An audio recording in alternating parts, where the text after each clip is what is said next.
The heart of your teams, the heart of Michigan. Bally Sports Detroit, the heart of the fan.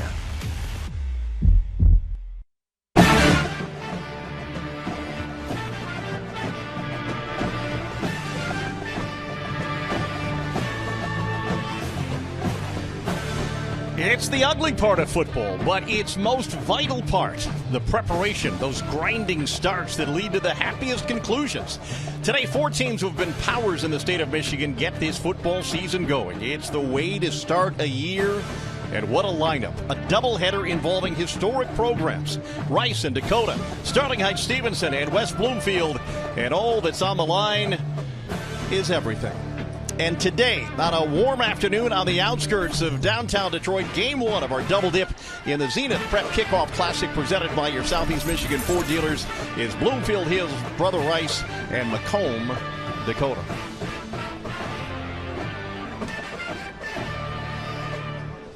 Hi, everybody, and welcome to the campus of Wayne State University and to Tom Adams Field. I am John Keating. We're all about Football Fridays this season on Bally Sports, even as we begin on a Thursday. They hadn't met at all and then met in the opening week of last season. Both schools remember that game well, and as you can imagine, one of those teams is hoping for a different outcome.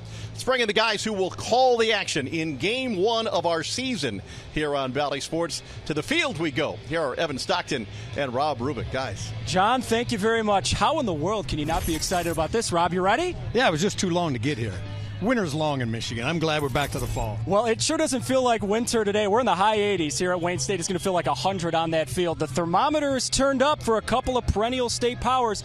We may get an early clue here today, Rob Rubick. Which one of these teams has the juice potentially to go all the way? Well, not thermometer, but it's definitely going to be a barometer for the coaches to get a feel where their teams fall in this early in the season. Now, it's not the be-all to end-all. If you have a bad game here today, it doesn't mean that you're going to have a poor season, but it is a great indicator for both these coaches to find out how they're going to be this year, and they're going to find out early on if the realization equals the expectations they have. Look, these two programs have expectations year after year, and last year these two outstanding programs played a real slobber knocker of a ball game. Brother Rice ends up winning 35-21, but it was a lot closer than that scoreline would have suggested. Came right down to the final couple of minutes. Macomb Dakota has been working all off season to get back to that level from last year and to potentially beat Brother Rice. And if they're going to do it today, Rob, they're returning senior quarterback Ethan Hamby has to be a big reason why.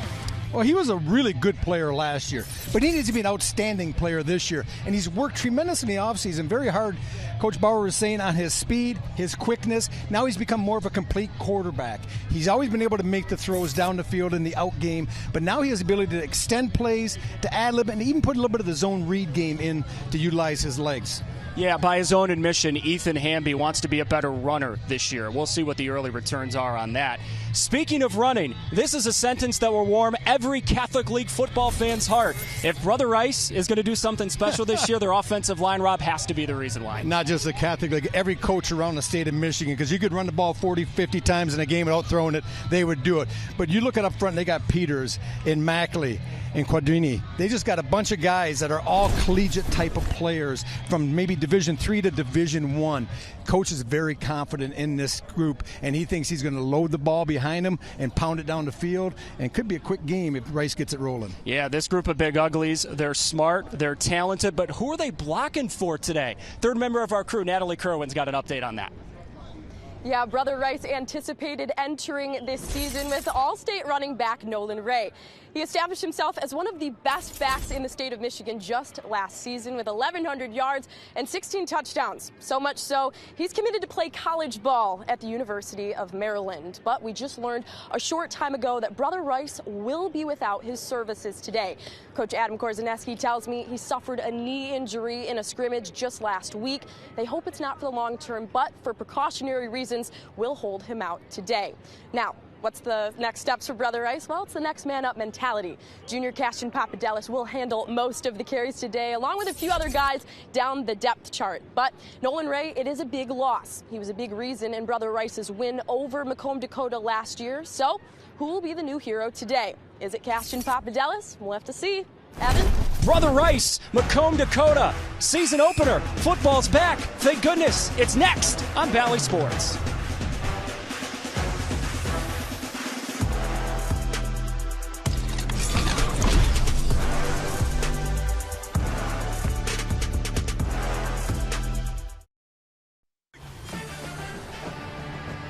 The Prep Kickoff Classic on Bally Sports Detroit is brought to you by Family Heating, Cooling, and Electrical. Family, not just the name of our company, but the way we do business. And by your local Toyota dealer. Visit buyatoyota.com. Toyota, let's go places. Some people would argue that it's the best season in the state of Michigan. Not the autumn that's to come, but the football season that is now here.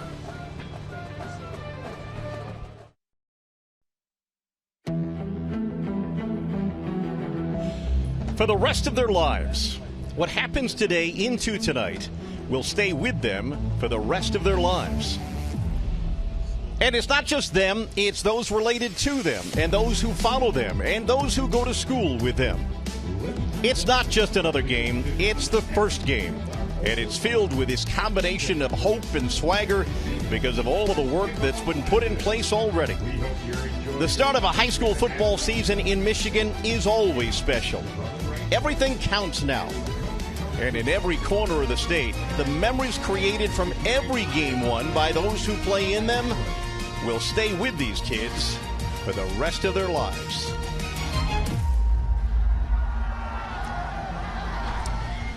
We've been waiting for this day, not for weeks, but for months. And in the state, we're reapproaching normal. And it's the kickoff, literally, to a season to get us going in the fall of 2022, even in late August in 2022. Here are Evan Stockton and Rob Rubick, guys. Kings, thank you very much. Time for ball here at Tom Adams Field, Wayne State. Yeah, we were talking about this during the open. It's late August. It's warm, Rob, as he can attest, walking all the way up here to these steps. How you feeling after that walk? You all right? I feel like I wish I was 190 instead of 255. Well, there you go. Greg Bauer, seventh-year head coach for the Macomb Dakota Cougars, one of the finer programs in our great state of Michigan. He was on the coaching staff when they won the state title in 06 and 07, and he has built quite the program. On the other side, the Brother Rice Warriors. Adam Korzaneski, year number 6, former Western Michigan Bronco, former assistant coach at Brother Rice. Slowly but surely, Rob, year after year, these Warriors are getting back to where they used to be, maybe the best program in the state year after year after year. And I think you're going to see some Catholic pride kind of rear its head again this year with between De La Salle, Catholic Central, and Brother Rice, along with Orchard Lake, who's always good. Here we go. It's football season in Michigan. Into the end zone it goes. A touchback. The returning senior kicker for Dakota, Dominic Celestini, sends it into the end zone. All right, no pressure, my friend. Blake Morogi, the junior starting quarterback for Brother Rice. He's never started a game on varsity. Had a pretty good year last year on JV. Threw for 20 touchdowns, ran for a couple as well. But, Rob, what is going through this young man's mind right now? Well, he's just trying to stay calm. Just kind of go through your progress, your progression, what you think you need to do, your snap count, getting a play call, and just get a few plays under your belt. Once that happens, he's just playing football like he has the rest of his entire life.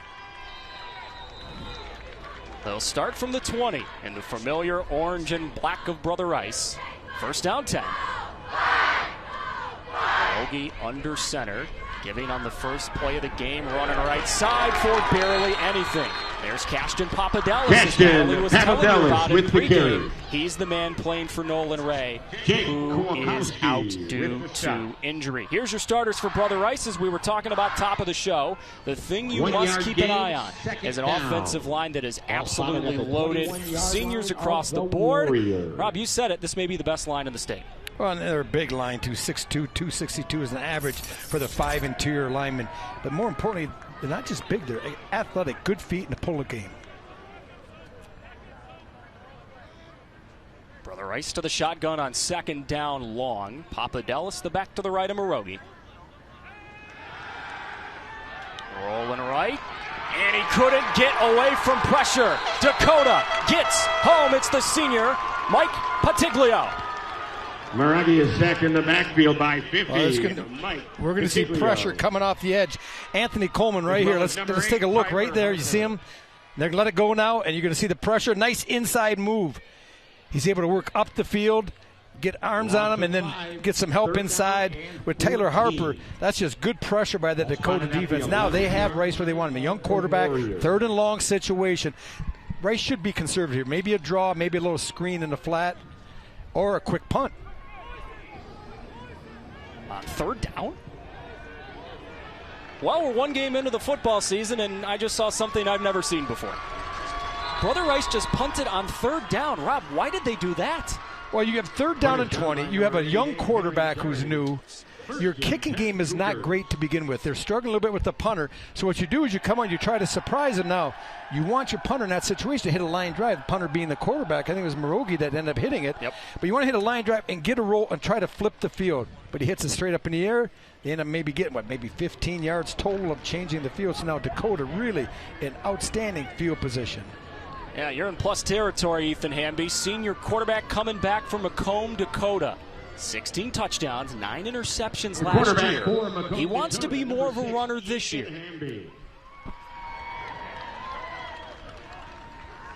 He'll throw on the first play of the year. Looking far side, and that pass is caught. Zipped into the waiting arms of a wide open man. That's DeAndre Lawrence, the senior. And Dakota, on their first offensive play of the year, moves the sticks. And really, Rice catches a break there. You had Owen Colpart going right down the seam, and it was a blown coverage. There was no one, literally no one, Evan, within 15 yards of the big receiver. And there's a look at the measurables on Ethan Hamby, 6'2", 210. We talked about improved speed, improved quickness. It should help him in the pocket. And it'll help against when he plays up against good teams like this, his mobility.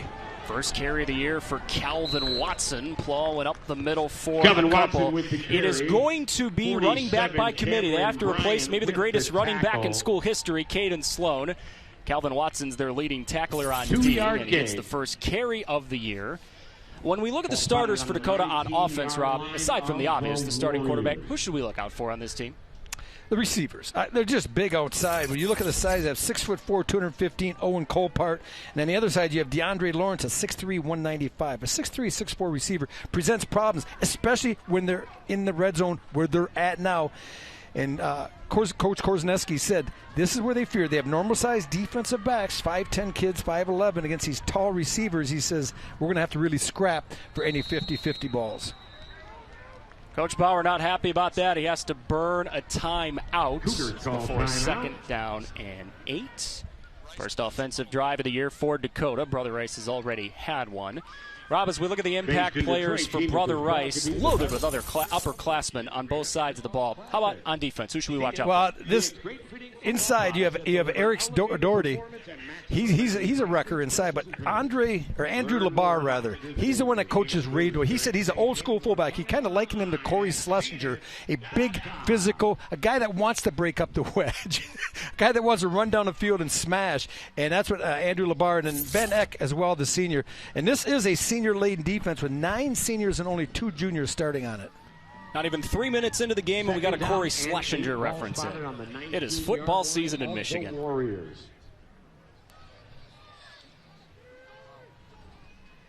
Give Watson again, room on the right side, and then it swallows quickly. Puts a shoulder down and keeps on grinding inside the 15. They're down in 3 for Macomb Dakota, a spot certainly you want to be in as an offense. Yeah, you're moving the sticks here a little bit. You're in a good position. You've set yourself down with a 3rd down and 3, which really keeps the play action game. You can be a little risky here if you're Coach Bauer. You have confidence in that run game, a 3rd and 3. You can fake it in line and try to maybe up over top one of those big receivers. Garbarino nearest side of your screen. On the ground, they keep it, and they've got the first down inside the 10. Calvin Watson again. He carried the ball twice all of last year. One drive, and he's eclipsed it this year. 3 carries on this drive. Yeah, a nice job, a quick hitter inside to Watson. He's running downhill. I think they just run a little bit of a trap, a little cross block inside. You see number 72, Aaron Hoder. He kind of pulls from the right side, clears to the left, and it's just a straight-ahead play, and Watson does a nice job of burying it. And that's what coaches like to see, a 3rd and 3, bury the ball deep inside. In his belly again, and this time, not very much. Kevin Watson with the carry. Eric Dougherty, bound for Boston College as an offensive lineman, blows up the play on the interior of the defensive line there. Yeah, look at Eric. That's a big man, and we were watching pregame. He's also a punter. Now, we didn't see him in the first series because they went with the quick kick on 3rd down, but he's a punter. I was watching him punt, and I'm thinking, man, I'd hate to be that ball. He's just killing it. Now, it wasn't going super far, but he was beating that ball up hard. Big left foot. Ball on the 7. I saw first today. Saw my first ever punter who's 6'4", 290. We got a matchup at the bottom or the top here. Got the big receiver, just waited too long. They run a little fade stop. Oh, and it's incomplete, a little high for Colpart. Coverage on the play by Benjamin Eck, number 1 for Brother Rice. And this is a read between the quarterback and the receiver. If the defensive back bails quickly, you turn it into a stop. If he's up in a press formation, you just run the fade. And that's a pretty well-thrown ball, and Colpart's got to come down with that. That went through his hands. He's a big receiver, and if I'm a tall receiver like that, I want the ball high. That's my advantage over the smaller defensive back, and Hamby put it right where it needed to be. So what are you calling here? I might move the pocket a little bit and run a little cross route to the slot, a little smash route. Flipping it out, high and incomplete, trying to get Kasevic out of the backfield, and that was busted right from the jump. Sam Klein all over it. Well, and that was well defended because Dakota had slot receivers to the right, 2 receivers. They ran them on clearing routes across. They tried leaking Kasevic into the flat. Well defended by Rice and almost picked out. I think Hamby kind of let that sail on him on purpose because if that's a well-thrown ball, that's probably a pick 6 the other way. Here's the senior left-footed kicker, Dominic Celestini. He's moonlighting as a kicker. He also plays on the soccer team. He was 2 for 4 on field goals last year. He made a 40-yarder in warm-ups. 123 yards. And the kick is right down the pipe. 1 drive and points for Macomb Dakota, but Brother Rice breathes a bit of sigh of relief. Their defense backed up after a poor punt, and they forced Dakota for 3. 1 drive into the Michigan high school football season, and Dominic Celestini has opened the scoring. Back to Wayne State in a moment on Bally Sports.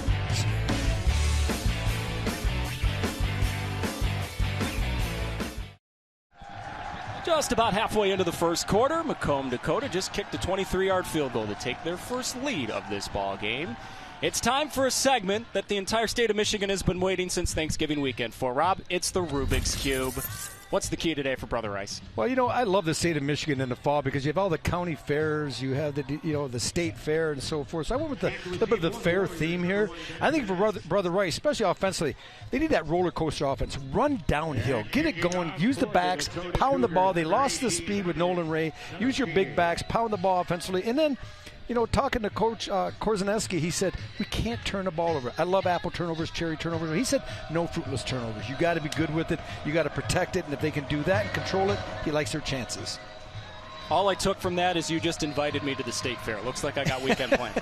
And I'm buying turnovers, yes. All right, so here's Dominic Celestini back in the football field for Dakota. Just knocked in a field goal of just over 20 yards. The first kickoff went into the end zone. And so does the second. So, Rob, we just did on the keys for Brother Rice. How about for these Macomb Dakota Cougars? Once again, staying with the theme in the county fair, they cannot be a one-trick pony. In other words, they have to, defensively they want to be a one-trick pony. They want to make Rice one-dimensional, having to throw the ball. Take that run game away because that's what Rice is putting all their chips in on, being able to run the ball effectively and control the clock. And no screaming on the rise. I say that, talking to Coach Bauer, he said, we lost our composure a little bit last year when Rice jumped up 21-0, and a few times during the year. Now, this is a very senior-heavy team, so he doesn't expect that. He expects more calmness and handle sudden change better, so they need to do that here today as well. Junior quarterback Blake Morogi back on the field. He's yet to throw in this game. On the ground, they keep it. Up the middle they go, and plowing ahead for a few yards, trying to lean on that offensive line.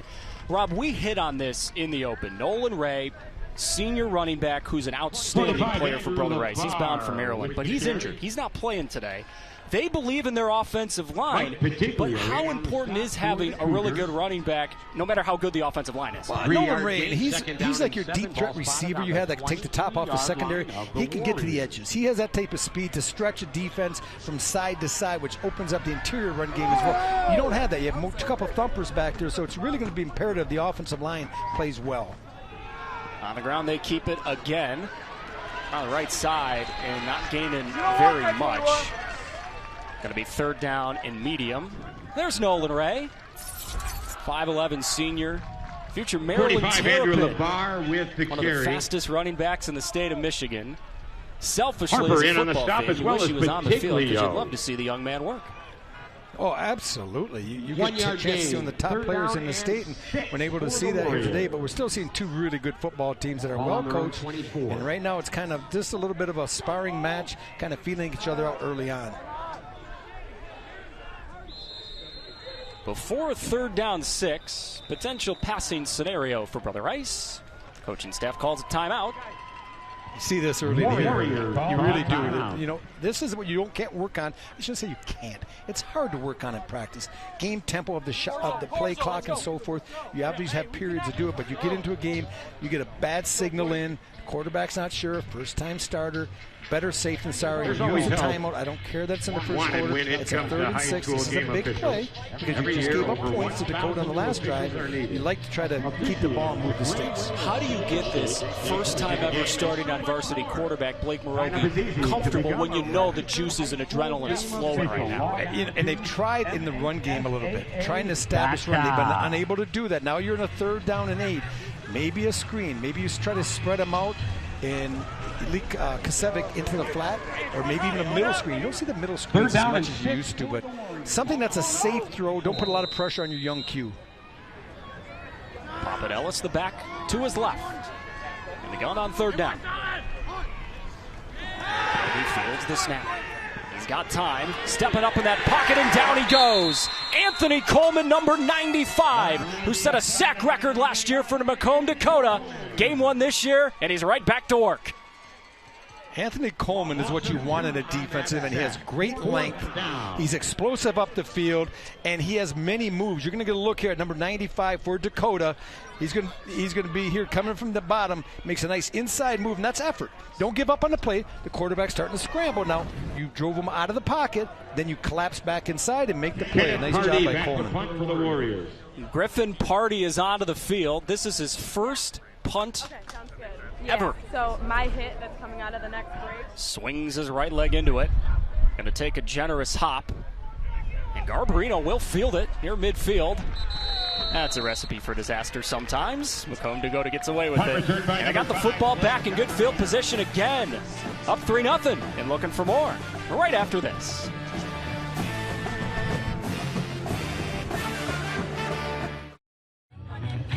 Welcome back into Wayne State. Now, Macomb Dakota, when prepping for Brother Rice, it was all business. But leading up to the season, they needed to do a little team bonding, break the ice a little. But when I say break the ice, that's not what I mean. The team broke watermelons in half with their hands tied behind their backs. Yes, they had a watermelon eating contest during Dakota's Family Fun Day.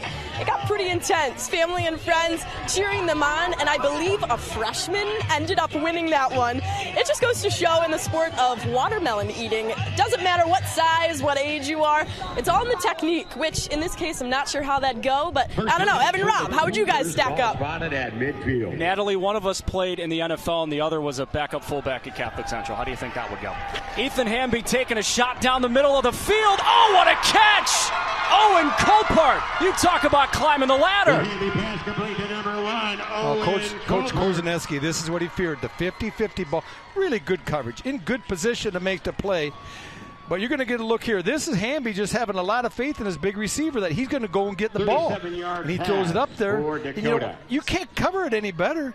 I mean, in position that time, Ben Eck was there, but he's just genetically challenged. He can't, he's not 6'4". Throw it to the big man. Size matters.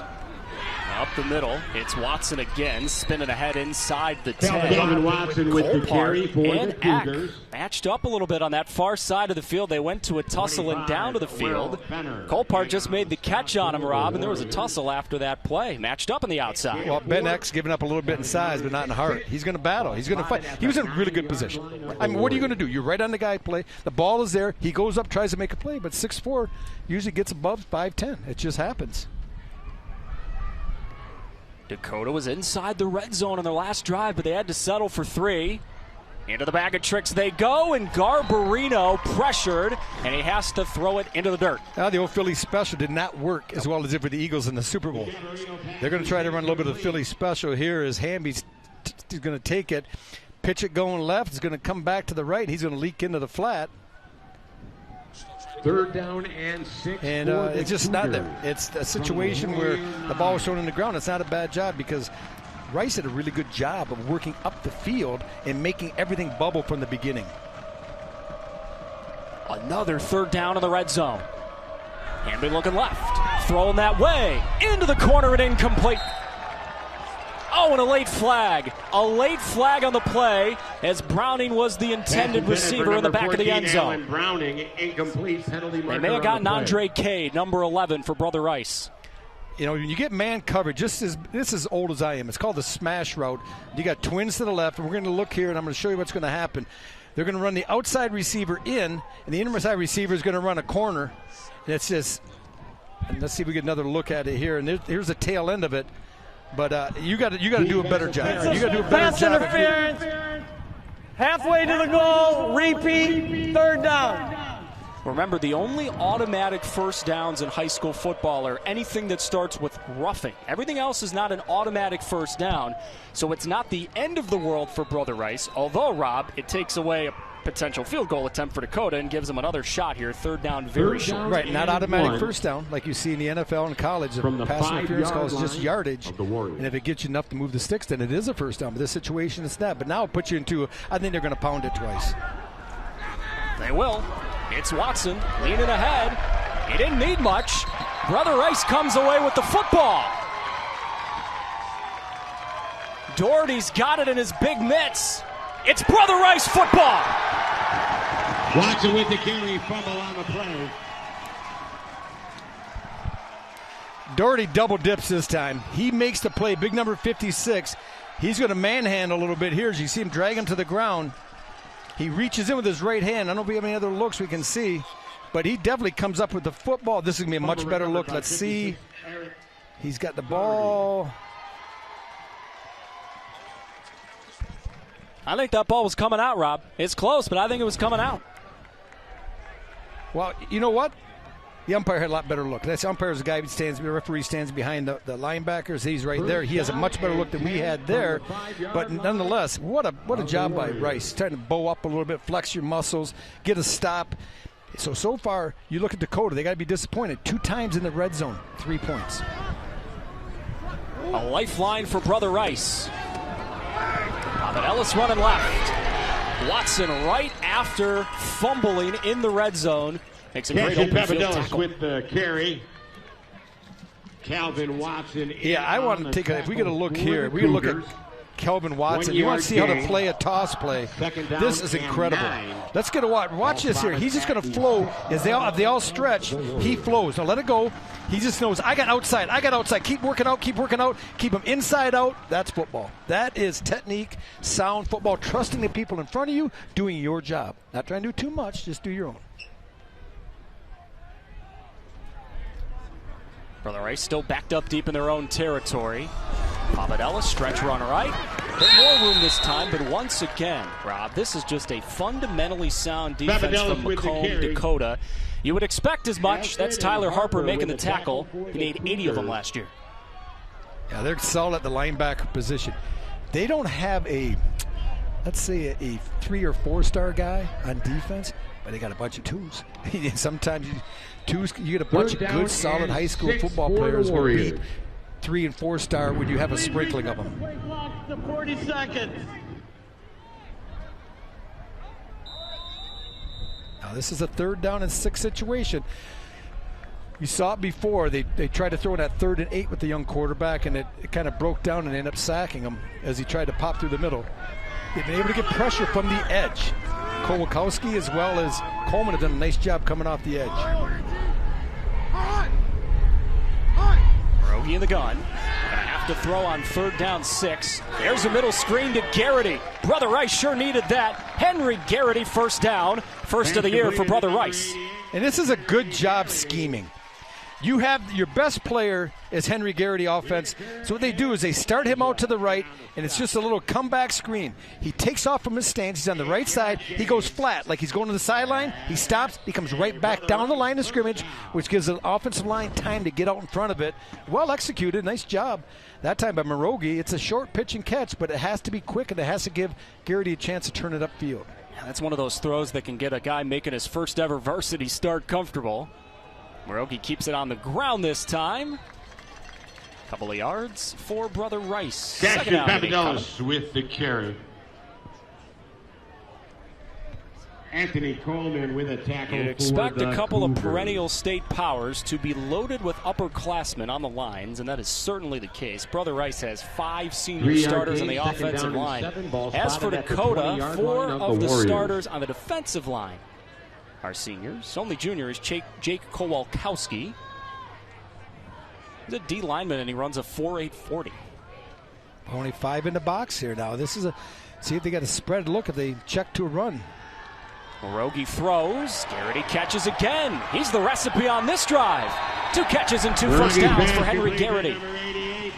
Well, I know this is Morogi's first start, but he throws this before Garrity even gets turned around. He sets, he trusts the tight end, he lets it go.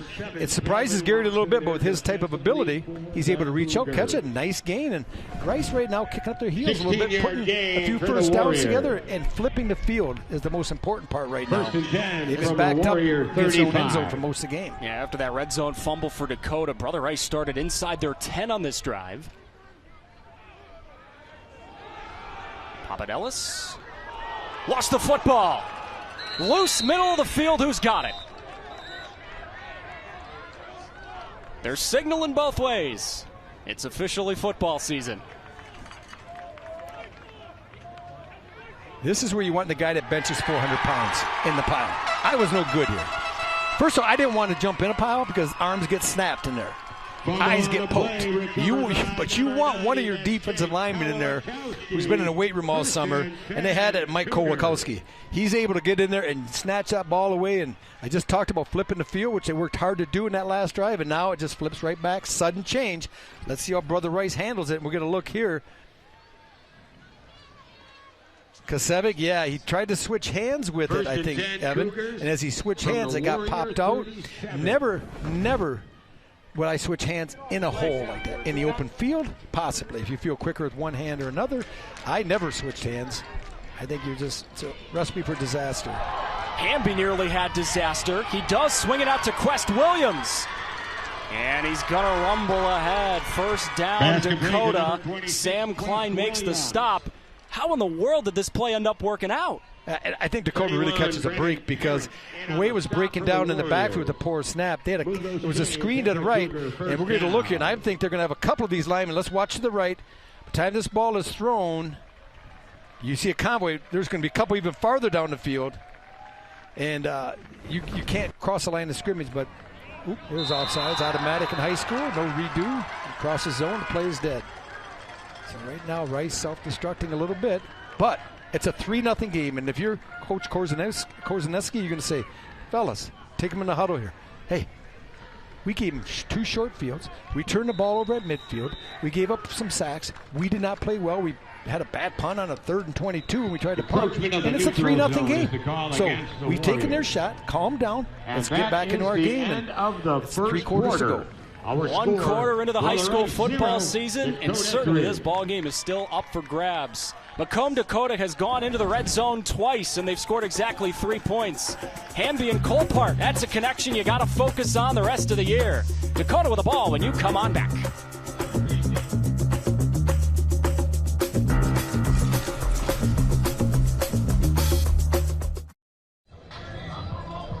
Welcome back into Wayne State. Dakota up 3-0 over Brother Rice. I'm standing alongside Tony Saunders, CEO of Zenith. Tony, what is it about the Prep Kickoff Classic that Zenith loves so much? It's right there. So you see the excitement. I think everybody's happy to have high school football back in full swing after 2 years of what everybody's went through. But this is the most exciting time of the year. Zenith is a national football company, but what is it about Michigan high school football that's so special? Yeah, Michigan, and also we're a Detroit-based brand. And Detroit and Michigan, the type of resilience that people have here, it translates very well on the football field. It's very, technically sound. It's very gridiron, classic. This is just a perfect time to celebrate high school football for everybody. Appreciate you having you here, Tony. Thank you. Thanks for having us. Back to you, Evan. All right, Natalie, thank you. Zenith, the proud presenting sponsor of our Prep Kickoff Classic. Let's start the second quarter. Dakota in business again. Hamby wants to throw, tipped in the air, and incomplete. Here comes the flag. Eck on the coverage. He's having trouble with Copart. Yeah, this is tough now. This is a tough matchup. And the ball being underthrown really doesn't help Ben Eck. You're going to see up to the top here, to your left. He waits from the clear of the first backer. He dumps it in the hole. I tell you, Ben Eck he's there. That's tough. It's really close. He got his hands on him a little bit.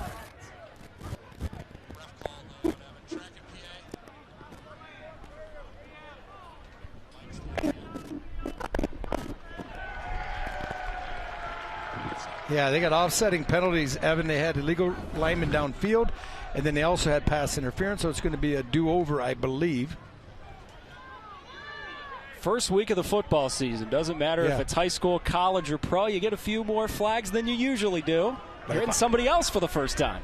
But if I'm the coach of Brother Rice, I'm telling Ben Eck, you keep doing what you're doing. First down and 5. You're there. You're there. You're playing hard. You're in position.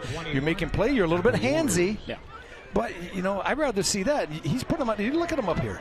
I mean, he's on an island against a big, good receiver. They're looking that back that way. To the corner and Copart.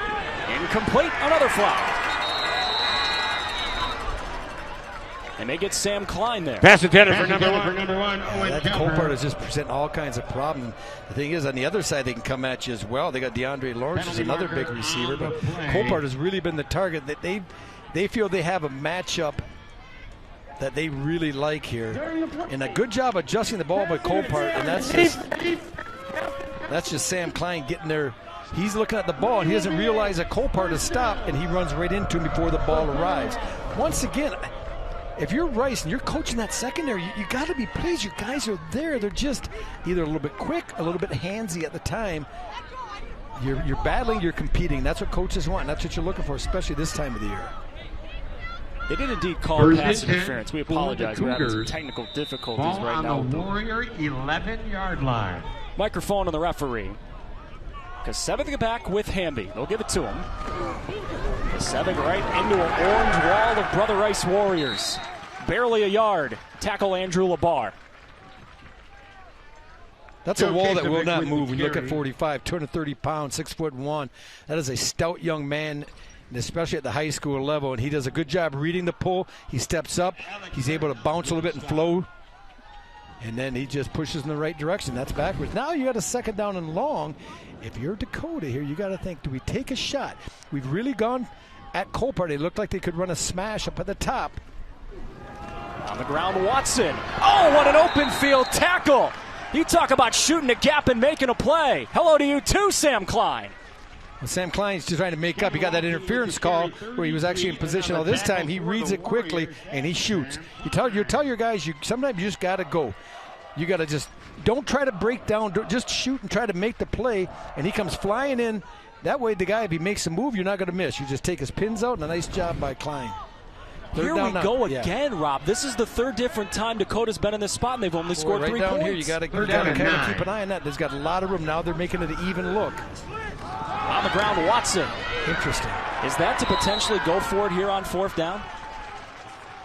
No, they're going to kick, but I don't know if they thought they had a light box. If they only had 5 or 6 in the box, and they thought they might be able to sneak it inside. But the strength of this Brother Rice team is the line on both sides. We talked about the offensive line. Coach raved about his defensive front as well. He says Doherty, Fleury, Bryant, Barach. These guys are all physically gifted and also very athletic. They can flow up and down, and I think you're running right into the teeth of the lion there that time. So Celestini back out. The first one was 23 yards. This one about the same, maybe a yard or 2 more. Good snap, good holds, and the kick is good. Dominic Celestini made 2 field goals all of last year on 4 attempts. 2 attempts this year, and the man is perfect. Macomb Dakota has been in the red zone 3 times, and they've only come away with 2 field goals. This is still a ball game from Wayne State. Well, if you're wondering what Brother Rice's motivation is entering this season, I present to you the end of last season. That touchdown catch by Mason in the Division III Regional Final with 9 seconds left. Yeah, 9 seconds left in the ball game meant that Brother Rice was shocked and upset. 1 round away from the semifinals. Mason pulls off the upset. And Rob, when we talked to the coaching staff and players for Brother Rice before this game, to a man, they said, look, that's our motivation. We were there last year. We literally came up 9 seconds short. Not happening this year. Celestini off the made field goal will pop this kick up, and a whistle blows the play dead. You're going to have offside against Dakota, just like it does when you're scrimmaging from the line, first, second, third, or fourth down on a kickoff. If someone crosses the line prior to the kick, it's blown dead. That's tough to take. If you're Coach Bauer, you had that little pooch kick, you had a chance. They were blown to play dead. You had a couple guys going down, and now they kind of let off a little bit, and Rice was able to jump on it. How do you think both coaches are feeling right now with where this game is at? I think they're both, obviously coaches are never happy, right. But I think they're both 5-yard okay. penalty. Dakota's thinking, okay, we've been down there 3 times, only have 6 points, so we're gonna work out some things. We're gonna get better at that. And Rice is thinking, hey, they've been down here 3 times, they only have 6 points. Defensively, we're doing it. Offense is the key right now for Brother Rice. They need to make some adjustments and try to get some first down somehow. Now, we did see on the last drive a couple of completed passes to the tight end, Garrity. You think that's the attack plan again on this drive? Oh, I think so. I think you got to mix it in, get him the ball. Good coaches know when they have talented players, and they got to be creative to get the talented players the ball in many different ways. When Garrity's really your best offensive weapon that you have right now, and he's a tight end, you got to be creative. He's going to be blocking on the punt return. Number 1, Ben Eck, the man back deep. Another pooch look for a fair catch. Coach Korzaneski was talking to him. Ooh. And that one going out of bounds. Brother Rice will get decent starting field position. Penalty marker on the play. Boy, they're going to get really good field position. What do you think Macomb Dakota tried that pop-up kick 2 times in a row? I don't know, because kicker has a good leg. I mean, you look. His 2 first kickoffs of the game went into the end zone. Yeah. I get the first one. You're trying to catch him, you know, so to speak, with their hands down, not being ready. You try to get a little pooch that drops on about the 35 and almost like a deep onside kick. But after they've seen that, the official that turned his mic on. We couldn't hear what he said, but Rice is going to get it on their own 45-yard line with a real short field to work with. And finally, Blake Morogi, the junior quarterback who's making his first ever start for Brother Rice. The man can exhale. Each of his first 3 drives started inside the 20. Let's keep an eye on Garrity. He's going to be the key. He's going to be lined up on the left. Number 88 in orange. Watch him, because as Evan alluded to, this drive is going to go through him. If they're going to win this game, they got to get 88 more active in the offense. They'll send him in motion. Roby wants to throw. Loading, going deep, high and incomplete. Meragi's pass intended for number down 33. the middle. Pass was too high for its intended target. Sam Klein. Well, this is one the young quarterback would like to have back. He's got time. Just deliver the post you throw in practice every day. Klein has beaten the defender inside. That's tough. That's tough. You know, Coach Korzaneski comes out on first down, throwing the football, catches him off guard a little bit. They're looking for run. You cross him up. The play is there. You've designed it. You just don't execute it. First time all day, Brother Rice has attempted a pass on first down. Morogi keeps on a little replay. That'll work. Leaning forward with a late flag, close to a first down in the initial yardage. DJ Carr made the tackle. You know, we get a chance to talk to the coaches during the week prior to the game, the head coaches, and this shows you that I don't want to say they're liars, but they don't always tell us everything. Because we talked to Coach Korzaneski, and I said, "Do you have any of the zone read game?" He goes, "No, you know, we got down to our 4-string quarterback last year, and 4-string quarterbacks aren't as good as starters." And he said, "You know, we're probably not going to put our quarterback Morogi in harm's way. So he needs a big play. What does he do? Pulls it, little quarterback keep on the read." Rob, you're breaking news to me. Sometimes football coaches are secretive. Yes, but not. They shouldn't be to us. It's in the vault. They tell me it's in the vault. We'll keep working on that. Pierogi fields the low snap. His throw is picked. Calvin Watson with the interception. Rumbling down the near sideline. Calvin Watson out of bounds. Inside Brother Rice territory near the 25.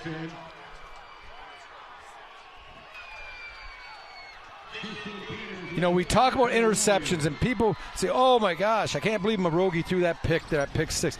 This is 100% not his fault. We don't get a look. Garrity's out of the picture. What he does, he runs it out, and he tries to come back in. As he tries to come in, he slips.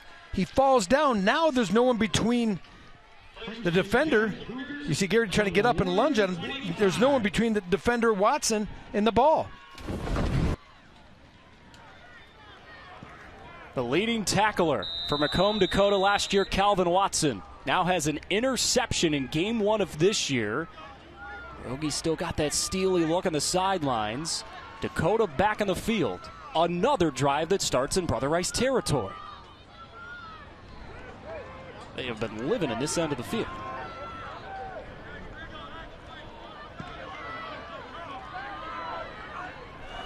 Colpart, the man in motion.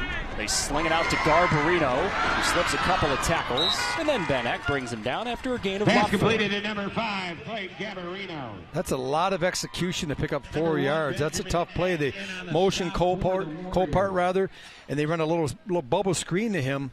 He does a good job, or they run it rather to Garbarino. They motion Colpart as kind of a dummy in that situation, decoy, and they use him and they throw it to Garbarino underneath. But really well defended by Brother Rice's defense. They're solid. They fly around in the secondary. Now, they're a little bit small, so they struggle with the bigger matchups, but overall, they're playing sound. Only one starter who is not a junior or senior. Into Watson's belly. Running left, leaning forward. Should be a first down for Macomb Dakota. It's been the bell cow today, Calvin Watson. On both sides of the ball. Comes up with a big pick, almost a pick six as he returns it down about the 25. So Calvin Watson doing a nice job. Two-way player. Not a lot of them. I think we thought Dakota had, two that were going both ways initially, and Brother Rice only had one. Is that what you had, too, on your notes? I mean, I'm going to trust you. You're better at the notes than I am.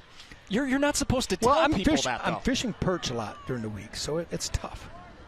Did my invitation get lost? No, but you will be invited to the Bally Sports Perch Meal, the big gala we have at the end of the year. Give Watson with room. Calvin Watson up the middle. Tumbling down inside the 5. Macomb Dakota close to their first touchdown of the year. Well, you like to have backs that are super quick. But when they run downhill and make a cut when they need to, you're going to see Watson coming at you here. You're going to give him the ball. It's an underneath handoff. He's coming right into your view here. Then he makes a nice little jump cut there, enables him to get about extra 5-6 yards. He's earning that. I'll tell you what, he's earning that Gatorade drink on the sideline right now because that young man's playing both sides of the ball, and he's carrying him in this drive. Hamby keeps, and he's in. Ethan Hamby, the senior quarterback, has the first touchdown of the year for Macomb Dakota. We talked in the open a little bit, Evan, about his improved quickness and speed. Now, that was a 2-yard run. I'm not tooting his horn too loud here, but a nice job on the ball. He takes it, shows a little bit of a ball fake. It's been Watson-heavy drive. And what he does, he gets vertical, lowers his pad level, uses that big 6'3" body, gets in the end zone, his first carry of the day, first carry of the year, and first carry for a touchdown. Dominic Celestini's been a busy man. He's made a couple of field goals. Now he's on for his first PAT of the year. He only missed one last year. He's 1 for 1 this year. Macomb Dakota had been inside Brother Rice's red zone 4 times. They finally get the thing into the end zone.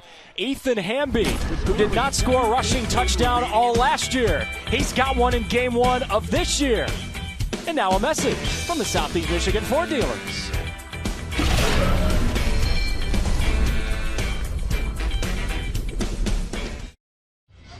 This special presentation of the Prep Kickoff Classic on Bally Sports is presented by the Southeast Michigan Ford dealers.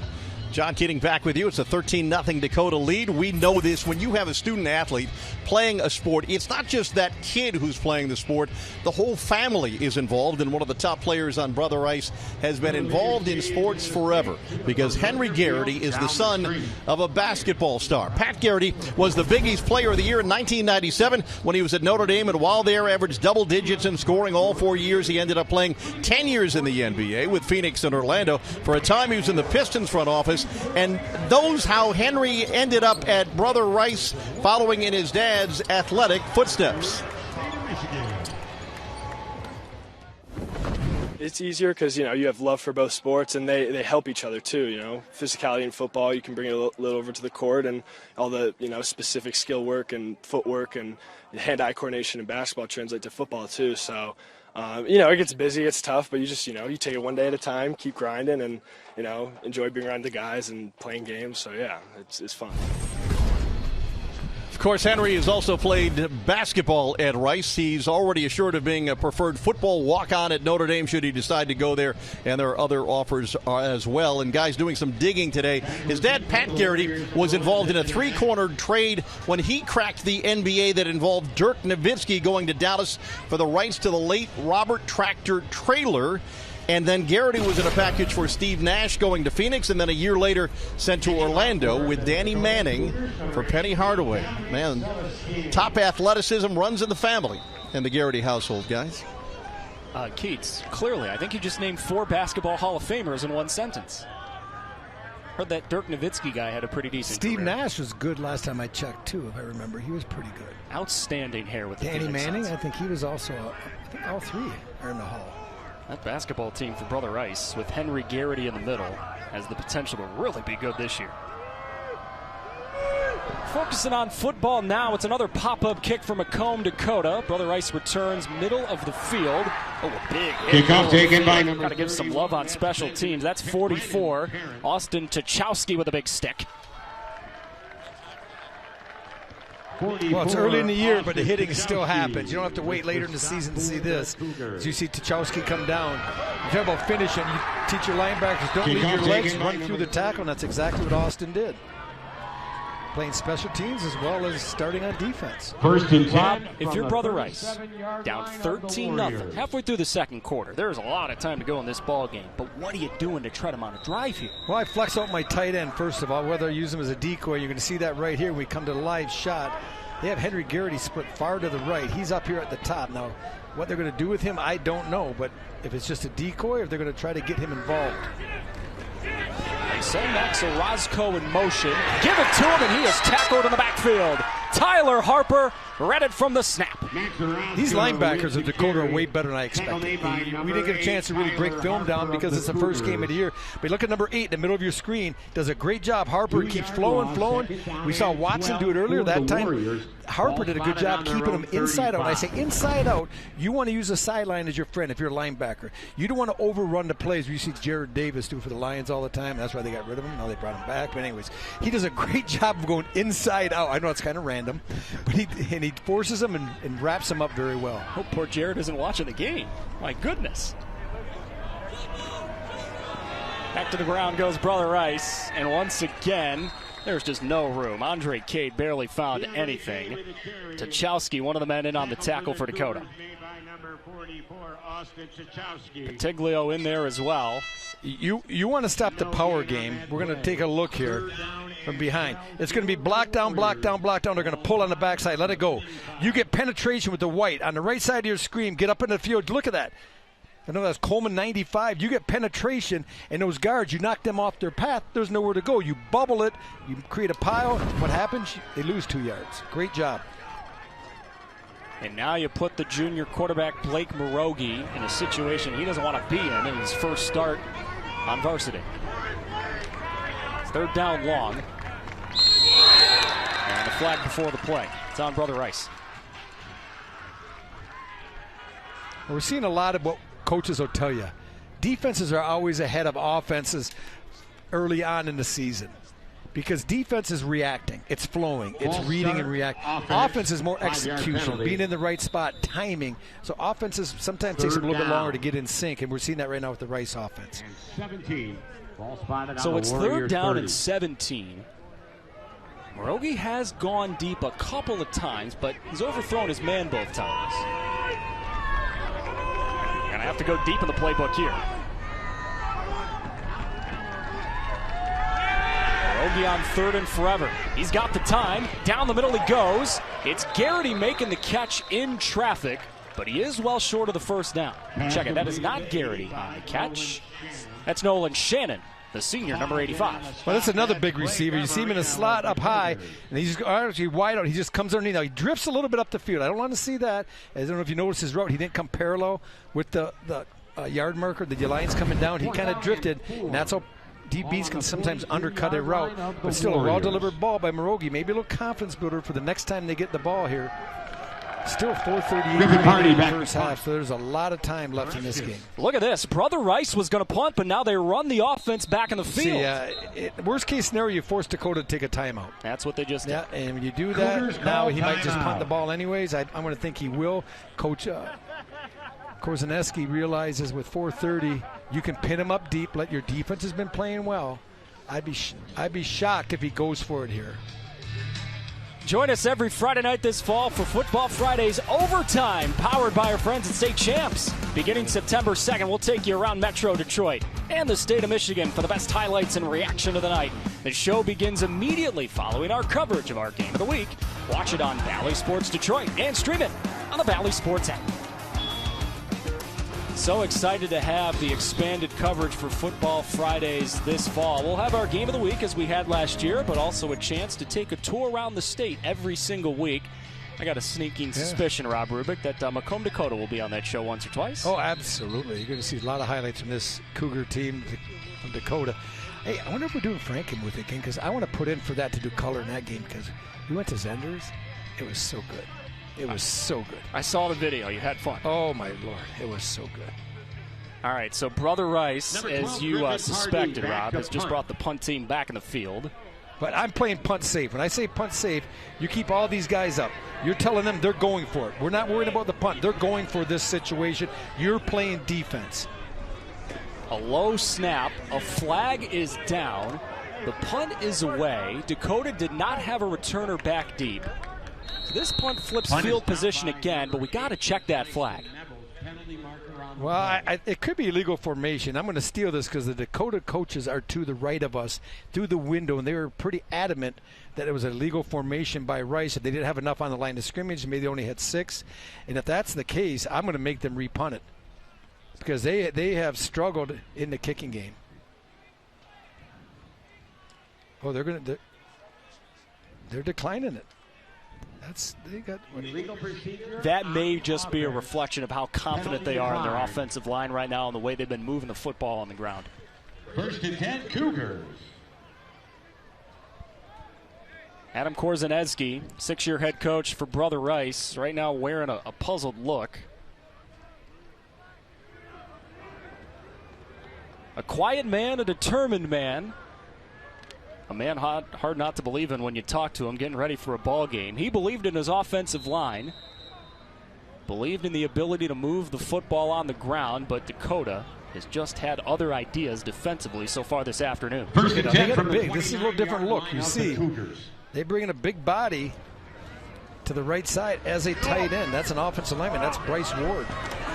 Running right, running out. Tackled from behind after trudging ahead for a couple. That's Will Vetter on the tackle. You'll see teams that run a lot of spread, a lot of 10, which is one back, no tight ends. And this is just outside zone. Everyone's stretching, everyone's reaching, and it's up to Kasevic to take the ball, stretch it, and find the seam. That time, Rice didn't allow any gaps, so he had to bounce it all the way outside, and really not a lot there, only 4-yard gain.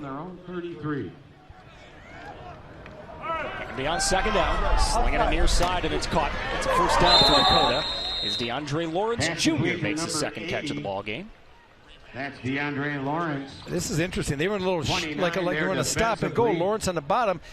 He does a little stutter step, then he takes up, and then he runs the out. A lot of times you see him run the little stutter and go. A little sluggo, but that time he just did a little stutter, went about 2 steps and ran the out. Got the defensive back running. Ball spotted on the 41. Easy pitch and catch. Back to the air they go.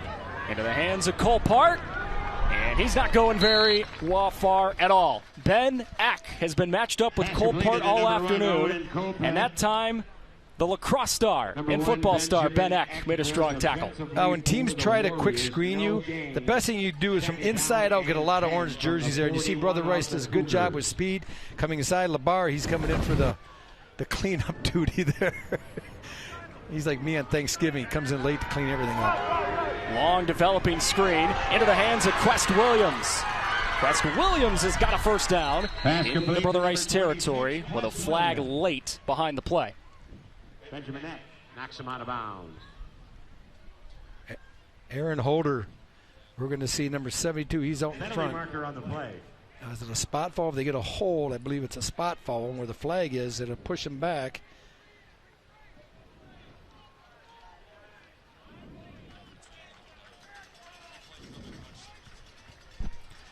Because I thought the screen, the initial block right by the screen was a pretty good job. You can see right here, they get just enough of the defender right there, but down the field. Oh, you see that jersey getting stretched. Yeah. Ben Eck, number 1. He's going to get his jersey pulled by Holder, number 72.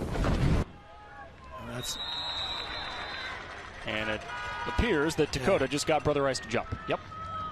And there's 3:03 remaining here in the first half. And if you're Brother Rice, you can't be giving him a free 5 yards after you just got the penalty. Now this opens up the whole playbook, and people say, well, they always have the whole playbook. Yeah, but the way coaches think, if it's a second down and 9 or 8, you're going to think differently if it's a second down and 2. Because you think, well, we still have another down. We want to maybe air it out here, do a little play action, try to catch them. And some coaches just say, let's just run it. That way we have 2 downs to pound it to move the sticks.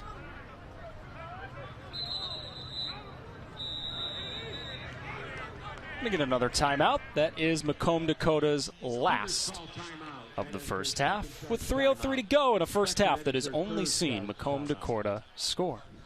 Coming up at half, we will have a very special conversation about the newly formed Lead Prep Academy. And Devin Gardner will preview our second game of the doubleheader. He's on the call with Johnny Kane as West Bloomfield takes on Sterling Heights Stevenson. It's coming up at halftime. Stay tuned. Rob, do you have any thoughts on that second game of the doubleheader today?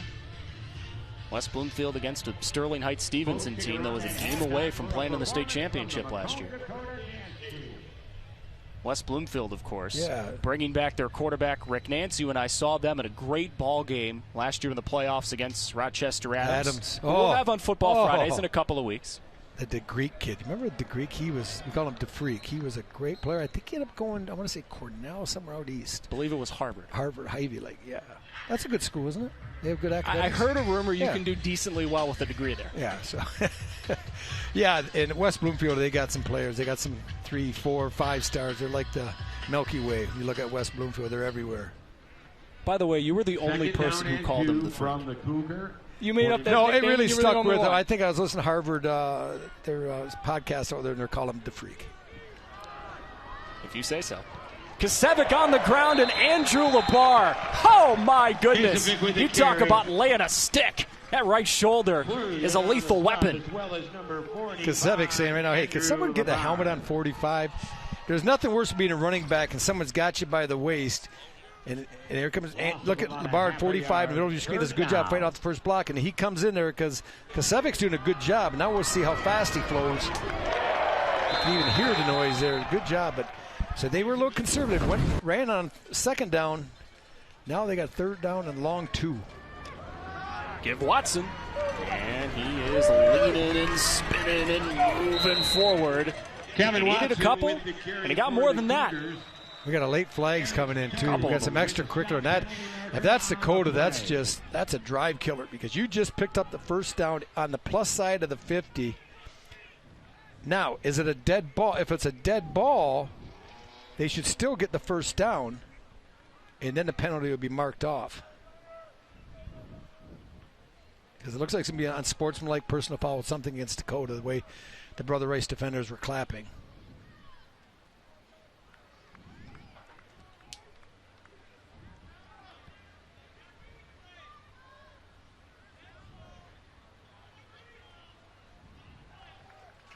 Personal foul on Dakota. 50-something, I could read it. Personal foul against Dakota. Dead ball. Let's see if they mark it. So, Rob, they did indeed give Macomb Dakota the first down. The personal foul came after the play, but as you say, that's still a drive killer. You were in plus territory, and now you're backed up just barely past the 35. With 2:17, now remember, you have no timeouts. High school, that clock goes quick. This isn't like the NFL where you can run 10 plays in the last minute. 1st and 10 for the Cougars. Hamby off play action. Stepping up in the pocket. Eluding pressure beautifully. Couldn't elude that tackle. Ben Eck lowering the shoulder with another late flag. Yeah, they're going to get Andrew Labar, 45. We saw him clean up Kosevic on the run play a couple plays ago. This time he just came a little bit late. That linebacker sees that quarterback starting to go out of bounds. And the officials are going to err on the side of caution every time because he's pretty much wrapped up. Ben Heck has him, and also the hit came up high. That's a penalty. And that was in slow motion. So it's a little bit tougher for Labar, but that's going to be 15 more. Now, after all this, they're going to be pretty much where they were before Holder got the holding penalty on Ben Eck. They're going to be on about the 47-yard line, 48-yard line with the 1st and 10. Are all these personal foul penalties lack of execution or lack of composure? Second one, absolutely. Sometimes frustration. I don't think that's necessarily lack of composure with Labar. He's coming there. He's run across the field. He's trying to make a play, and he just maybe a half a second off early in the game. It's on the opponent's sideline, so you have about 52 officials calling for the personal foul. If that happens on the right sideline, a little bit, maybe you don't get the flag. So, but now we're right back where we were. We've gotten right back to where we started from. 1st and 10 Cougars. Hamby throwing again. Stepping up into pressure. Getting away from pressure again. That man's got the moves. Out of bounds with a gain for Macomb Dakota on 1st down. Well, in our open, once again, we're reiterating a little bit. Hamby has improved his speed and his quickness and his pocket presence. Watch this. Just a little step up, step out, a little side step, and he's able to pick up 4 or 5 yards, and more importantly, Evan, he's able to get out of bounds. So heads up play by the senior quarterback. He wanted to be more of a runner this year. Proof's in the pudding. Proof's on that play. Ethan throwing here. Dropping back. Lobbing it down the field. Garbarino facing pressure and coverage that'll draw a flag every time. Langston Nevels, the man caught against Garbarino. And that's a great penalty by Nevels. People say, how can it be a great penalty? It's pass interference. Because if he doesn't make that penalty, it's going to be about a 30-yard gain. Instead, they're going to be just mark off 15. Because he's beat, so he's turned into catch-up mode, and Garbarino comes back, and Nevels just puts the hook on him, and that's a penalty, but he doesn't allow him to make the catch. He tries to sell it like he didn't have a penalty, but in that situation, okay, you were beat, you made a penalty, but we're giving up 15, not 30. Macomb Dakota is going to have a 1st down 10 at the 29 after that flag on Nevels. Keep in mind here, Macomb Dakota does not have a timeout left. Under 2 minutes to go in the half, and they get the ball to start the second half. Hamby throwing once again, and the pass is errant. Colpart, the intended man. Pass intended for number 1, Owen Colpart. You see Colpart, he's that big receiver, but he's like a little bit gassed to me right now. He's kind of slogging back to his side of the line of scrimmage. Here's a look at him. And these type of drives, early in the year, it's, 86, 87 at kickoff, a little bit humid. A little bit? Yeah.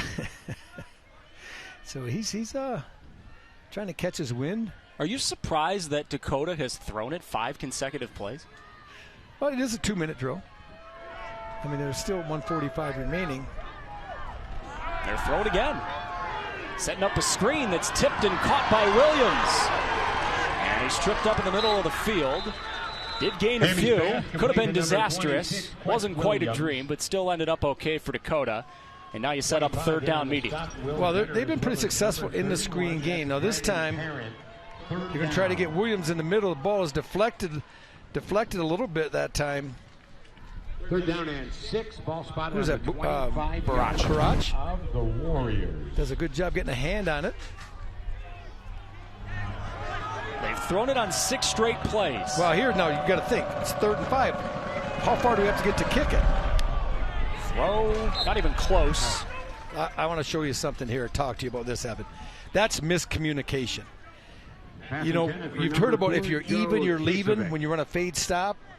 But if he's ahead of you, you got to snap it off. And I think he feels, he being Hamby, number 6 here, that should have been broken off quicker when the defensive back was taking the high route away, just snapping. He was throwing the short out.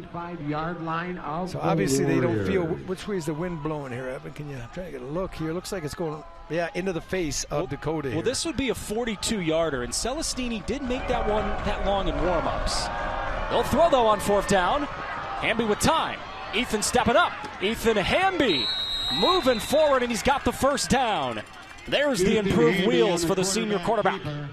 The clock should be stopped. They're going to start now. Once they get a good job by Hamby here. Nothing there. Don't force it. It's 4th down. But you got to try to make it to the sticks. And he's able to put his head down and use that big body.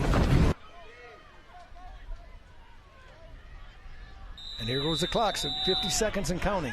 With no timeouts left for Dakota. Oh. Hamby down.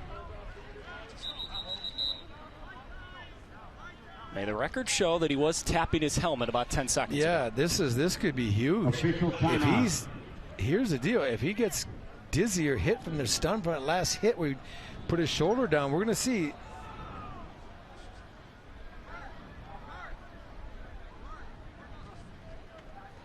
Well, he has to come out of the game now. They have no timeouts. If you have timeouts, you can take a timeout in that situation. Now, he's got to come out of the game. The listed backup is Jack Naperkowski, number 13, but that's Blake Garbarino, the wide receiver, warming up on the sidelines. The player on the field is quarterback number 6, Ethan Hamby. Well, if they bring in Garbarino, you're going to see some type of power read, zone read type of play. I don't see them running him in any type of passing situation. I'm sure he was quarterback in his Pee Wee football league, as most receivers are in high school. At some time, they all were quarterback. Coach Bowers can say, well, let's put him in there. We might run a little power read with him, give him the choice to give it or take off. But Hamby has to come out of the game. For the Cougars, if there's such an update to give, Natalie will give it to us. But we'll wait and see if there has to be an update. So here comes Garbarino. Even just having your starting quarterback out for one snap, not ideal with under a minute to go in the half. And you're inside the red zone. Garbarino, the quarterback. They'll give it. It's Watson running right for not very much. Calvin Watson. And Brother Rice will love this blading clock. Here comes Hamby again. That's Eric. Interesting. I got to give number 1 a chance here. We got a flag behind the play. I think Rice played that last play with 12 men on the field. Well, that flag came a full 10 seconds after the play ended. Yeah, I know, and that's what I saw, so I did a quick count. Maybe not. I thought they counted 12. They must have already substituted, because when I counted, we're 12. But they might have already run someone in the game, Evan, so. But nonetheless, it does start the clock, and now they're winding it. You have to throw it to the sticks. Hamby's going to try for the end zone. A deep shot that's intercepted. Picked off in the end zone by the sophomore, Alex Grachowski. And put a highlight by that play. Well, great job of positioning, using the sideline as your friend when you're a corner. You know you don't have flat, so you got to go deep, and you're going to see him force the receiver that time. It's a young receiver. Was that Browning? Number 14. He forces him outside. He just undercuts the route. He knows he has help coming from the safety over the top, so he really does a good job of looking back and playing the ball. He doesn't have to worry about Browning leaving him deep because he knows he has the safety help. Grachowski just got an interception. And one heck of a chain on his neck in his first ever varsity game. Who needs the turnover chain when you can have that thing? Boy, you're Dakota and you're Rice. You got to look at this 5 times in the red zone for Dakota. 3 scores with 2 being field goals. Brother Rice will get to the locker room a bit like Rocky in a heavyweight fight. They're battered, they're bruised, but they're still in this thing. They've taken Dakota's best shot, and they're only down by a couple of scores.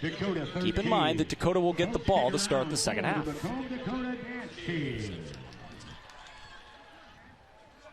Ethan Hamby, the senior quarterback, has a rushing touchdown in the first half, Rob, but I certainly think he'd like to have this throwback. Well, looks right here. It's just going to be dropped by Hamby. Looks left, tries to move the safety. Safety does a good job not moving, and Grachowski does what you want your DBs to do. Become the receiver. Play the ball. He reads the ball quickly because he knows he has help, so he's able to turn early and then adjust to it and get the easy interception.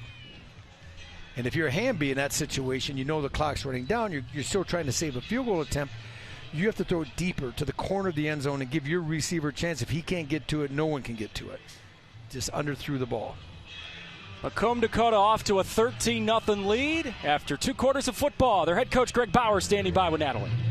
Yeah, Coach Bauer, you have to be pleased with the way your defense played in that first half. I mean, 3 sacks, an interception, and a fumble recovery. Yeah, very, very pleased with our defense. Offensively, though, we have to close drives out. This game should be a little more lopsided than it is right now, and hopefully that doesn't come back to bite us. But I like the way we're playing defensively and offensively too. We made some nice plays, but we got to close it out now.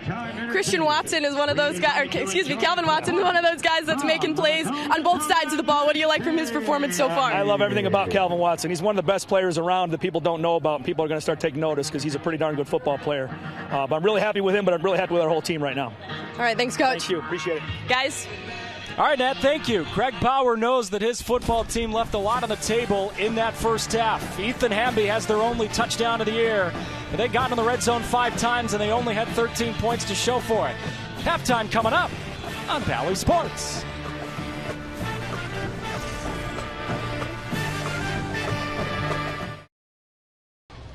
Now we're back here at Tom Adams Field at Wayne State. The late goal line interception in the first half changes the complexion of this game. It's a 13-0 Dakota lead over Birmingham Brother Rice. This game gets us going. Opening day, it's the first of a long season. With the passage of time, before you know it, we'll be into Thanksgiving weekend, with the state titles to be decided on Thanksgiving Friday and Saturday. And on that Sunday, it's the annual Legacy All-Star Game in Brighton. Justin Sassante is the National Director of Football at Legacy, and he joins us to talk of that and more now. It's always good to see you. Tell me about the importance of that All-Star Game for the kids who participate in it, basically at the very end of a high school season. Yeah, first and foremost, they're in great condition to play in an All-Star game. Typically, All-Star games are a little delayed after football season, and we're excited to offer the 5th year that we've done this All-Star game, 4th year live on Bally Sports Detroit, and just gives a great opportunity to student athletes from across the state that need additional exposure, recruitment opportunities, and really get out there for their last high school football game. All right, well, Legacy is making a very important announcement that you are in partnership with Madonna University to do something not done here in the state of Michigan, to offer a gap year, a 13th year, to some student athletes in the state of Michigan. Tell me about this. Yeah, very excited about this innovative partnership between Legacy Center Sports Complex, Madonna University, providing student athletes that need to reclass, that were injured, that need to get their grades up for Ivy League opportunities, international students that are looking for opportunities to play college football and to come over and experience American culture. And we're just very excited to be able to offer social, academic, athletic development and really provide a platform that's not even offered in the Midwest but the United States. Was this Legacy's idea, or did Madonna reach out to you? This really was birthed from the Lead Foundation, which is our nonprofit piece of the Legacy Center Sports Complex, and bringing a school and a platform in that could work a dynamic of individuals from around the world, not just the state or the country, and really pulled in resource with their association with Madonna and Legacy Center. We're still recovering from the pandemic. Was that also a part of what went into the thinking here? John, no doubt about it. The pandemic created this environment for transfer portal, for backed up recruiting circumstances, not only for kids domestically but internationally, and there was never more of a need for a gap year to develop and to gain exposure and development than now. All right, they'll be taking classes at Madonna University, but they'll be using the athletic facilities at the Legacy Sports Complex in Brighton. They're about 20 minutes away from each other. It is something that is done in the Northeast, but not in Michigan, nor really in the Midwest, this idea of a 13th year. Yeah, big culture, 55 schools out in the New England area that have a prep school, fifth year, senior year, or just a standalone prep school.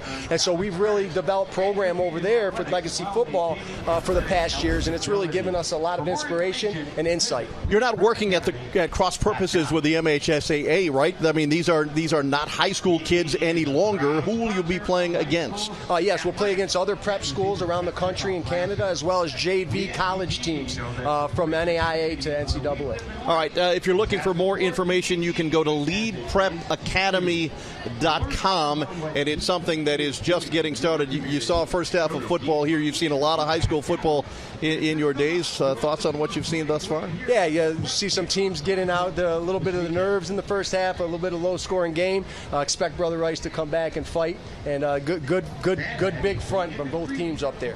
All right, Dakota has sort of had their way for the most part, but they've only been able to put 13 points on the board thus far. It's a 13-0 Dakota lead. After one half of football, after the first half of football in the state of Michigan this fall. We'll continue on Bally Sports.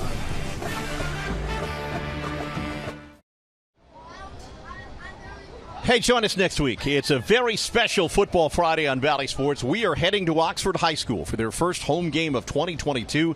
The Wildcats will host their OAA rivals from Birmingham Groves. Our special coverage begins at 7 p.m. on Friday, September 2nd on Bally Sports Extra, presented by your Southeast Michigan Ford dealers. It'll be a very emotional evening indeed on that campus. And Bally Sports is eager for another full slate of high school football this fall. All part of our Football Fridays that you see. It's Groves against Oxford, and then it's Clarkson at Rochester Adams. Martin Luther King will be at Cass Tech in Week 3, and then Detroit Catholic Central against Brother Rice, who we are seeing on this Thursday afternoon on the campus of Wayne State University on Tom Adams Field. Join us every Friday on Bally Sports and the Bally Sports app for Football Fridays. We continue on this Thursday downtown, the first day of the high school football season here on Bally Sports.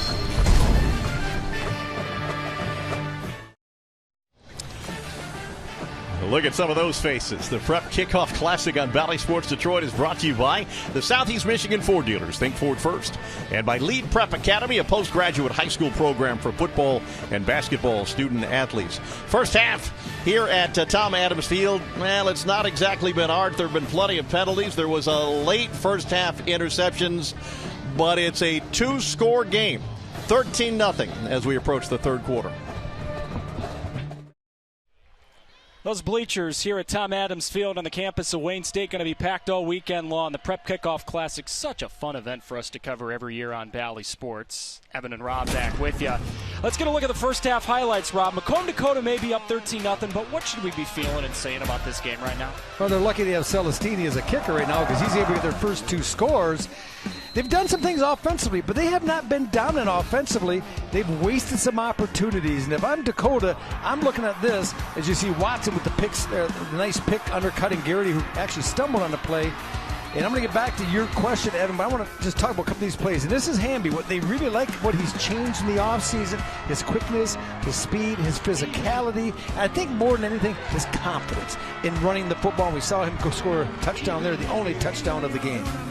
But getting back to your initial question, what do you take out of your Dakota? You got to be a little bit frustrated. Coach Bauer's got to say, geez, we had down 5 times down in we just got 2 field goals and a touchdown in high school. You like to be a little bit more efficient than that.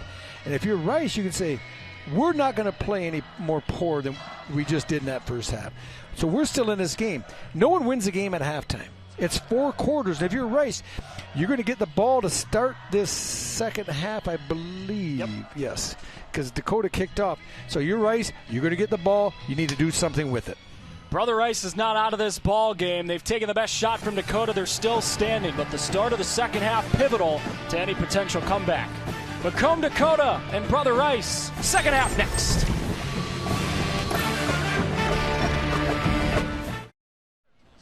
Game 1 of the Michigan high school football season. A good one. Dakota leading Brother Rice 13-0 as we start the third quarter. Adam Korzeniecki, the head coach for Brother Rice, standing by with Natalie Kerwin. Yeah, Coach, Dakota continued to put the defensive pressure on you guys that entire first half. How do you stop that? Yeah, we got to be able to run the ball. If we're not running the ball, which we know is what we have to rely upon, then they're going to be able to have a field day with us, and it's going to come down to that. What's the offensive game plan? What did you talk about in the locker room? Yeah, I think we got to be a little better with our assignments in the run game, and I think if we're doing that, then we'll open up the pass game. I think our D, for as long as they were on the field, was doing fine. We got to get off the field, and we got to sustain some drives on offense. All right, thank you, Coach. You're very welcome. Guys.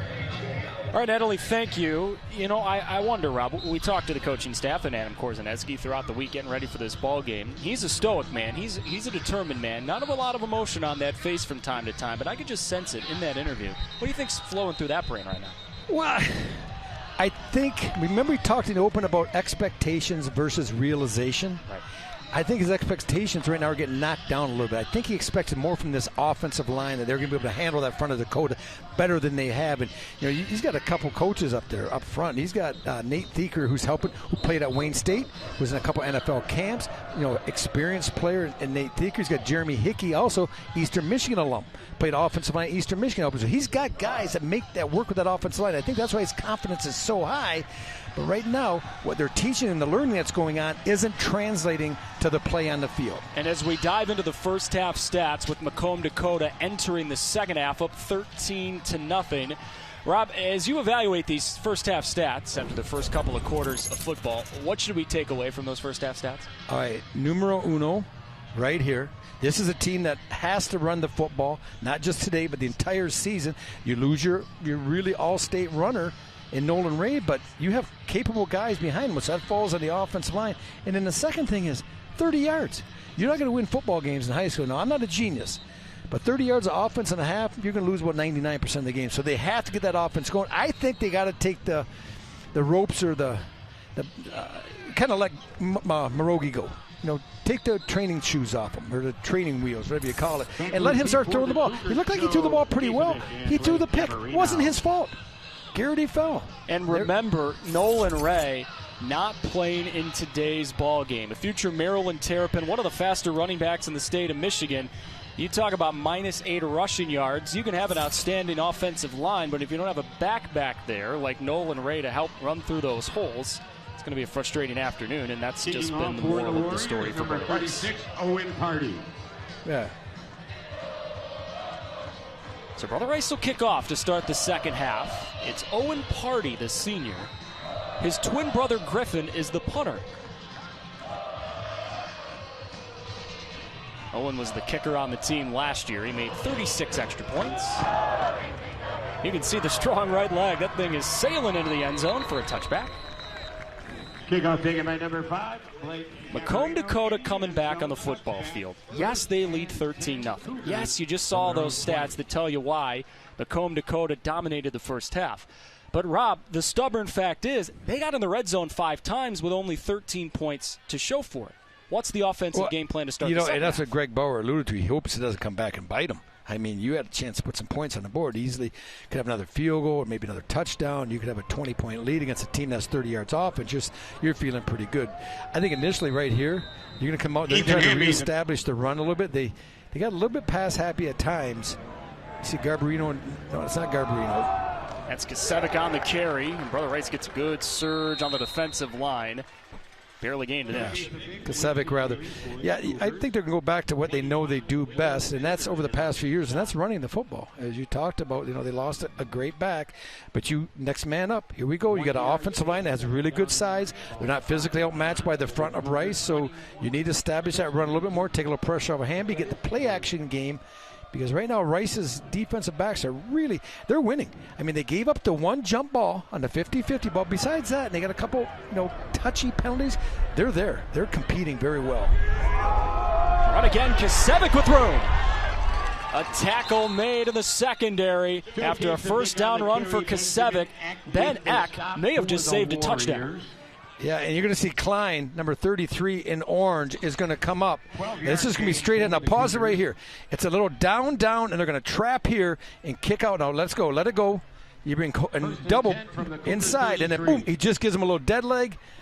And really not a very good tackle in position that time, trying to make a play for Rice, number 31. On the defense. 5 yards, still first down. Trying to get a number here, and that's Brendan Parrott. Hasn't been in the game all the time, but right now he's in at safety. They run that 4-3. Sometimes it looks like a 4-4. But offsides on the defense, so easy 5 yards. And now working with a short distance for first down here, 1st and 5. Do you take a shot, Evan? Do you maybe try to get behind? You see, they've been going up here a lot. They've been trying to go after Ben Eck. Now, I think he's, for the most part, has been up to the challenge. We'll keep it on the ground for now, and Kasevic trying mightily to get across the line of scrimmage. Great job lowering the shoulder, moving those hips, and at least getting a couple. That's why you do the squats right there. That's a 3-yard gain when he's hit in the backfield, probably a yard, maybe at the line of scrimmage. He's able to just kind of root hog, keep his base, and get 3 yards instead of a 2nd down and 2.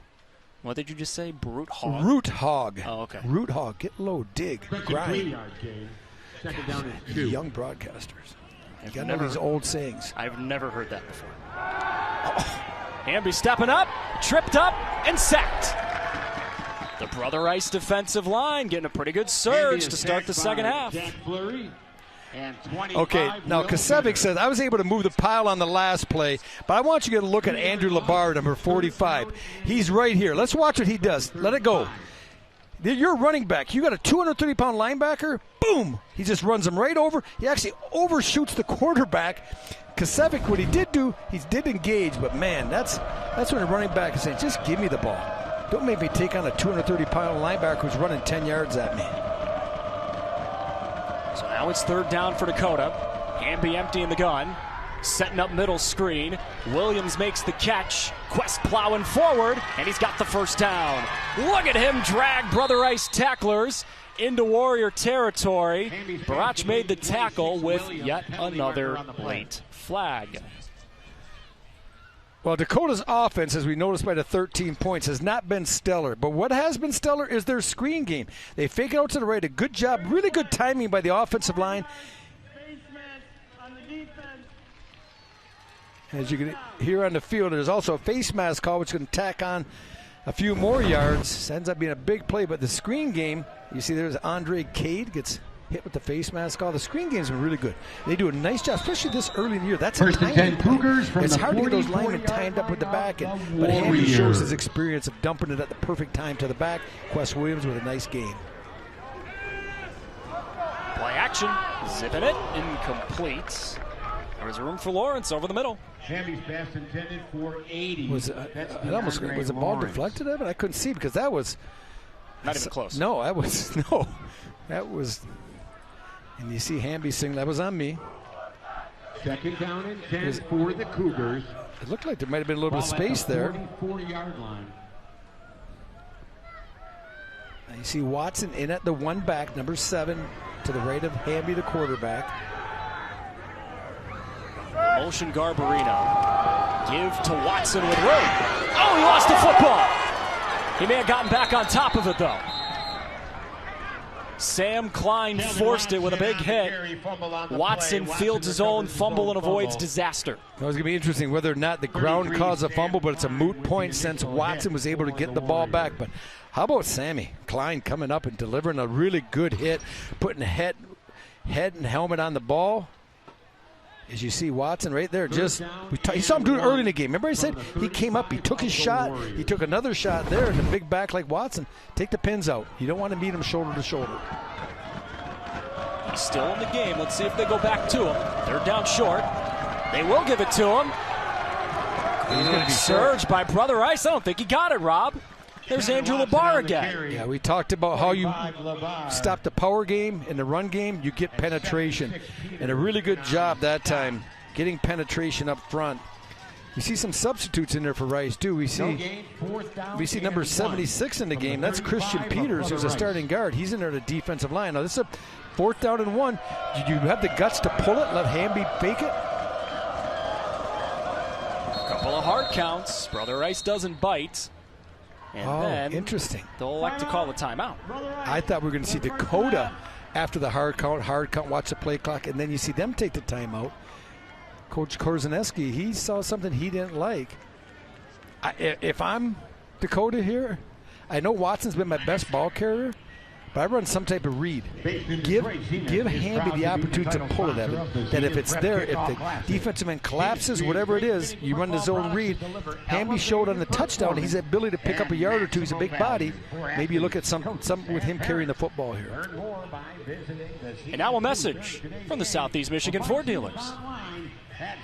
Returning AZ Plan lessees can order an F-150 today and lease it for $299 a month for 24 months. Only at your Southeast Michigan Ford dealers. Think Ford first. 4th down for Macomb Dakota in a tight ball game, which can definitely tilt the teeter-totter right here, Rob. What do you think they're calling? We're talking about. I'd like to see him have Hamby pull it if it's there. Have him read it, honest read it. You see, they got a power look here. They got a double tight end with a wing. They got a total run look. 8 in the box. They'll keep it with Hamby. He's got a ways to go, and he's got the first down. Dragged Andre Cade for a pivotal first down for the Cougars. Well, I talked about running a read with Hamby. This is just quarterback power. There's no read in this play. He's going right from the beginning. You're going to see people from the right pull to the left, right guard, right tackle, and he bops it outside. That play is designed to cut inside a little bit. He decided to go outside for a second. It did not look good when he lifted. He's a big body, though. You saw the 215 pounds there when he leaned forward. He's able to move the chains. So the drive continues for Dakota, starting to eat into the third quarter clock. Give Watson for not very much. Whole host of Warriors in on the tackle. The first man to make the pop, Will Venner. 25, Will Venner in on the tackle for Brother Rice. Will Venner, a senior who just is an admirable young man. Also plays baseball for Brother Rice. They have an outstanding baseball program. Right-handed pitcher and an outfielder, and Will's got a 4.3 GPA in his free time.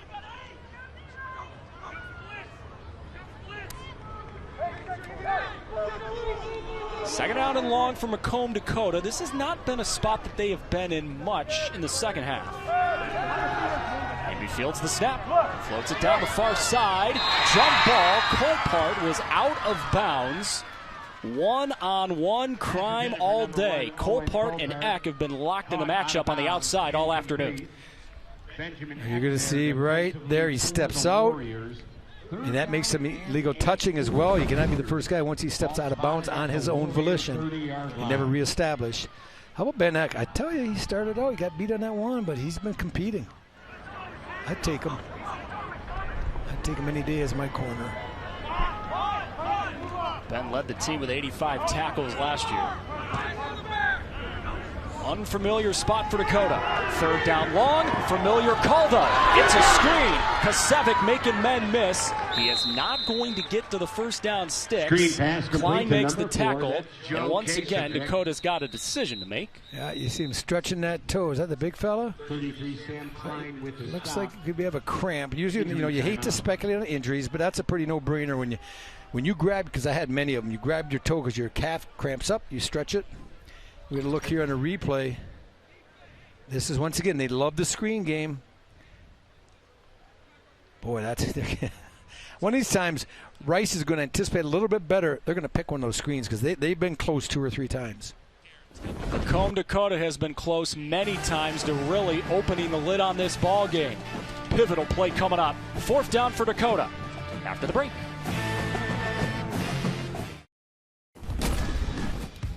Hey everybody, Battle of the Fans is a chance for your high school to be crowned the best Football Fridays fan base. Vote now in the weekly poll on the Bally Sports Detroit Twitter page. The winning school gets bragging rights and a whole lot more. Poll closes Monday. Bally Sports Detroit Football Fridays, presented by your Southeast Michigan Ford dealers. Good crowd on hand for one of the first Michigan high school football games of the season. And it looks like the Wayne State team in the house, too. That's number 47. Were you living the glory days? Here's a picture. There's Coach Joe Hensel. I know that young man right there. Looks like a big Joe. I hope that's Joe. I just highlighted him. More importantly, Rob, we got a 4th down here for Macomb Dakota in Yes, Brother Rice territory. What do you call it? You know what? I think they're screened out. I think they're going to have to maybe try to move the pocket a little bit and try an underneath crossing route. They will throw it. There's your crossing route. Oh, it worked, except the completion. Williams was all alone, and he couldn't haul it in. Yeah, and that's a 50-50. That's a little bit on Williams because he didn't hang on, but that ball should have been thrown ahead of him a little bit.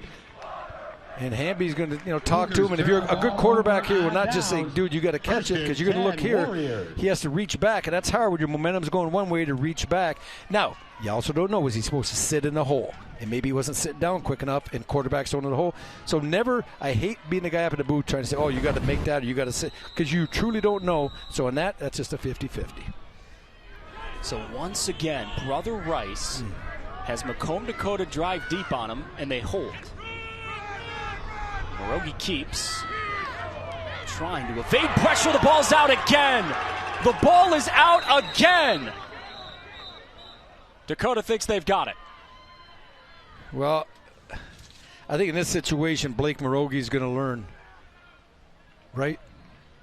Rice came up with it. That's a break. When you start cutting back against the grain, you better get that ball tucked. He's holding out there like a loaf of bread. It comes to the backside. A great strip coming in from the backside that time. That's Jake Kowalkowski getting a big paw on it in white. Good job. Macomb Dakota Cougars and their white away uniforms here, and Brother Rice in the home orange.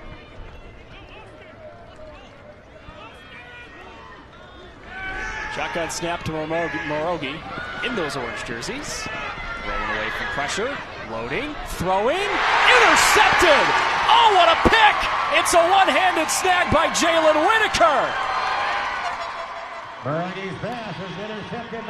Sticky hands for the junior quarterback. What number is he? Is that number 2? You're going to get unsportsmanlike because half the team is on the field. It's a dead ball, but number 2 is going to get the pick here. Does you remind anyone, was it number 2 at Michigan one day who did the one-hand grab against Ohio State, the one-hand pick? I believe that was Charles Woodson. He's in the Hall. And this is a Hall of Fame type of play right here. What a beautiful grab going up, locating the ball by Jalen Whitaker. And then a nice return. He gets a big hit from Christian Peters. He's able to bounce from that. Now, they're going to lose 15 yards on the back end. Too many of the white jerseys are out celebrating. But Coach Bauer can live with that a little bit. You want to see your team get excited. And a play like that, it's easy to get excited, Evan. That is one of the finer plays we will see all year. And we just saw it in week 1 of Football Fridays. Well, Blake Morogi's starting to show some signs of the inexperience. That ball, I'm not saying he shouldn't have went there, but you got to throw it deep. You got to give your chance to go. He underthrew that by about 5 yards, rolling to his right, extending the play. Now Dakota, they really, really need to put a drive together here and really try to establish the alpha, be the alpha in this game. If they can do that right now, take this ball down the field and get some points, Brother Rice is going to have to totally get out of character, even more than they have so far. Pitch Kasevic trying the edge. Now busted it back inside. Pursuit to the football for Brother Rice. There's 3 guys there. Pick who you want to say made the tackle. We'll say it was number 25, Will Venner. Interesting play. They run a little speed option here. We haven't seen that. Little rabbit out of the hat there. 6-yard gain. Something new. Kasevic showing some pretty good speed to the edge. Positive gain. You get 6 yards on first down. That's a win. Trying to stay ahead of the chains while you're up in this football game. And keep that clock running. Brother Rice has already used 1 timeout. Garbarino, the man in motion. They'll throw it to him out of the backfield. And he's got the first down. Needed to get away from one man. He got away from Grichowski. And Dakota moving the sticks into Brother Rice territory. It's a fun matchup because we have the MAC Red against the Catholic League Central Division. Maybe the 2 best divisions of high school football in the state of Michigan. Whenever you got to play Sterling Heights Stevenson, Chippewa Valley, Romeo, and Ike every single year, Rob, that is a murderer's route. Right here, they got him 4 weeks in a row. Macomb Dakota last year lost twice to a Sterling Heights Stevenson team that came 1 game away from playing for a state championship. It was the first time in 6 years that Macomb Dakota had not won the MAC Red. Kasevic up the middle, maybe a yard or 2. Kasevic on the carry. Calvin Watson was the primary ball carrier in the first half. Kasevic has been the main guy in the second half.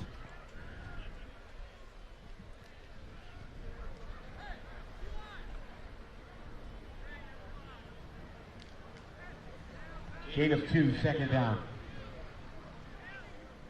Friendly reminder for you, stay tuned after this ball game. We'll have game 2 of our doubleheader here from the Prep Kickoff Classic. West Bloomfield, Sterling Heights, Stevenson. Johnny Kane and Devin Gardner on the call. Well, you just got a lot of room up top here to try to take a shot. He wants to take a shot, but he's not going to have the time. He is swarmed to the backfield. A tag team brings him down. Langston Neville's the first man to him. Well, Neville's can get the house, but you can see pressure coming from both levels. You see the front bringing pressure. There's, 6, 7 orange jerseys coming. That means you're manning up behind. You're bringing 7 people, and no time for Hamby. Can't step up because there's pressure, and he can't get outside because there's pressure at all levels. So now, let's see if they have any screens left in her bag of tricks. Are you sure they haven't used them all today? But they've used a lot of them.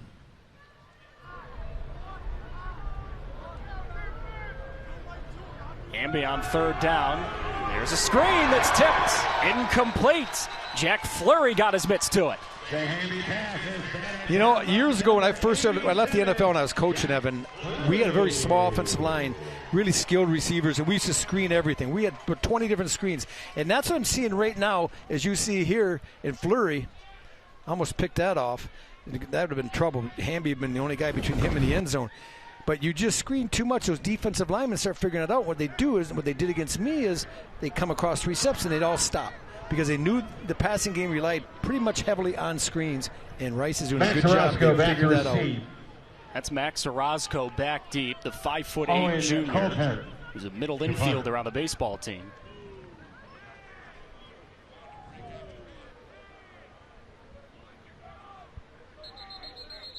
Taking a long time to get that long snap away. Colpart was trying to snap it and trying to kick it.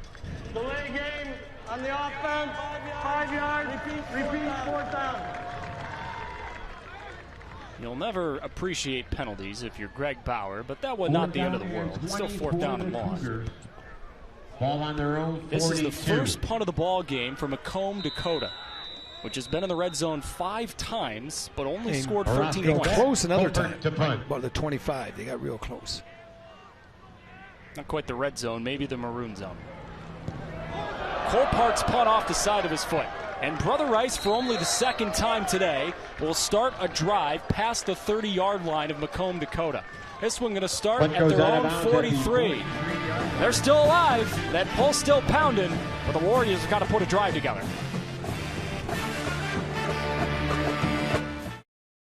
Welcome back to Tom Adams Field on the campus of Wayne State University. Now, when you talk about Macomb Dakota football, the name Bauer runs deep. Now, it's not just Greg Bauer, the head coach.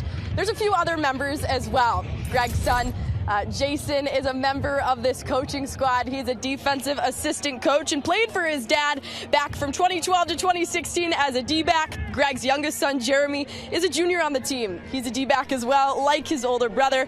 Coach Bauer tells me it's fun for their family. Can get a little hectic at times, especially for Mrs. Bauer, who loses the family's attention for a good 4 months. But when all is said and done, they love it, and this is great family time together. And Natalie, that is absolutely true. And the real MVP is Mrs. Bauer because she loses all the men in the house from now until Thanksgiving. All right, let's keep an eye up here. You got Garrett, you got Trips. Maybe they run the 2 guys off and try to get Garrett the ball in space. Morogi, the give. Papadelis trying to gain an inch. I don't think he did. Tyler Harper, the man, finally to bring him down. And try as they might, Rob, Brother Rice just cannot get that ground game going. Pretty soon you got to, like I said, you got to take those training wheels off. They cannot run the ball on this front. Dakota's winning up front. You come out first down. Now, you show a formation you haven't shown, so maybe you can come back to that triangle trips formation. That's just a nice job, open field tackle coming up, making the play. Leha. Senior Jacob Leha. Only had 12 tackles last year. He's going to make a few more than that this year. Hiroki will throw. Zipping it out, and it's caught. Garrity's 3rd catch of the day. Slipping a tackle and getting to the 40-yard line of Dakota. Harper wrapped him up, but Henry Garrity, the senior tight end, with his third catch of the day. And this is a nice job by Marogi throwing this ball. He knows where Garrity's going. He throws it when he's just coming out of his cut before the defense can sag on it, and a nice first down or second down play moving the sticks. That's the first down they've had in a long time. There's his dad, Pat. Brother Rice. You talk about hitting the genetic jackpot. Henry's dad played in the NBA. Henry also plays hoops.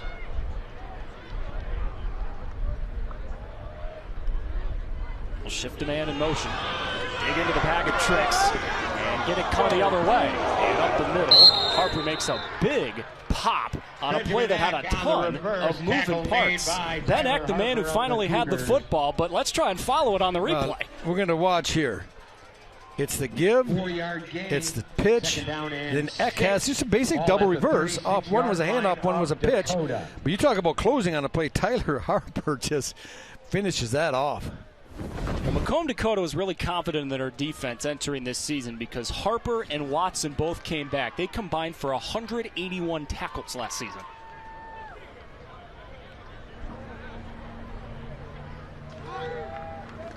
Marogi loading, throwing to nobody. Once again, miscommunication. Looked like cover two man where safeties are playing deep halves, okay? The corner that time, though, ran with the receiver, and I think Klein, the receiver, when he was being with Whitaker was running with him, he snapped it off. Where the quarterback, Marogi, he throws the fade route, just miscommunication. Early in the year, new quarterback, it takes a while. A lot of those things are very correctable. What are you calling here, 3rd down 6? Somehow I find 88. I would tell our truck, make sure you have an ISO on 88 because Garrity's really bending their offense. Every time he's caught the ball today, he's gained a first down. Marogi on the roll. Looking right, throwing right, and it's caught. First down, Brother Rice. Nice catch, Sam Klein. Pass complete to 33, Sam Klein. Now they take Garrity. He's at the tight end. He's going to run the corner, and Klein was out that way. You see Garrity release inside. He's going to run the corner. Klein is going to run the out from the split end spot, and that's a read for the quarterback. He realizes he has man. He's just going to throw it to the out, who's got man coverage others, and that's look at number 33, Klein in orange, who made a nice catch after a really good throw by Marogi. See if they snap it one more time in this quarter. Clock quickly bleeding down, and they're going to run out of time. But Brother Rice will take the football game into the 4th quarter.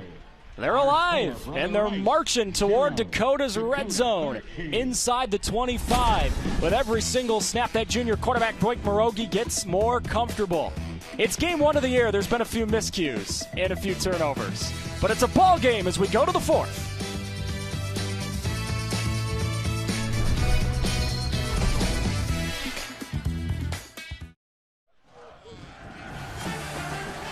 The Prep Kickoff Classic on Bally Sports Detroit is brought to you by Feiger Law. Nobody knows the law like we do. Feiger Law.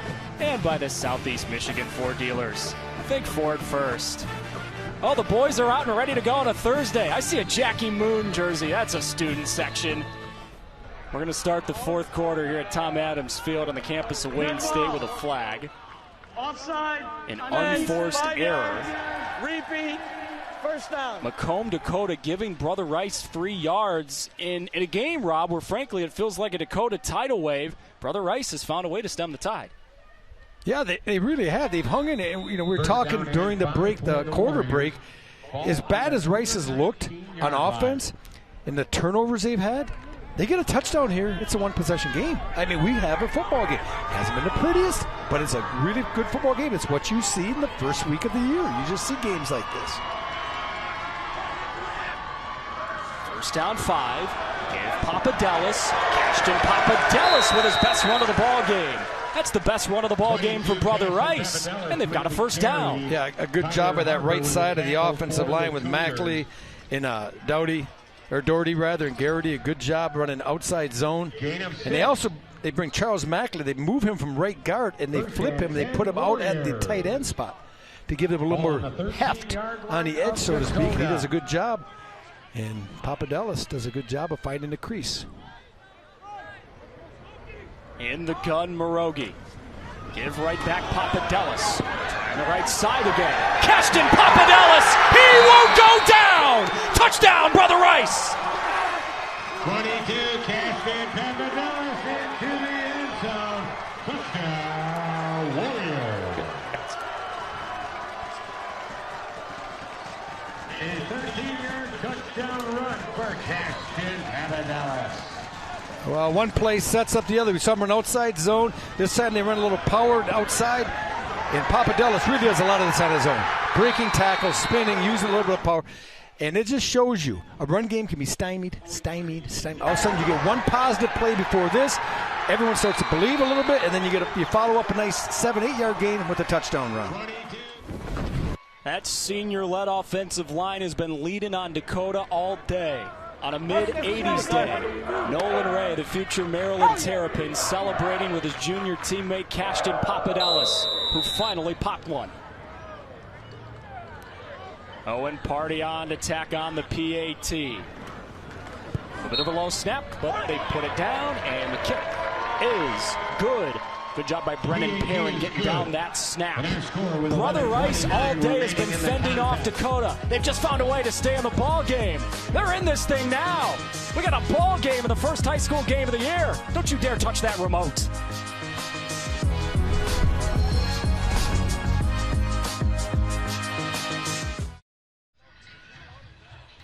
Well, not every play can be blocked perfectly, and Papadelis knows that.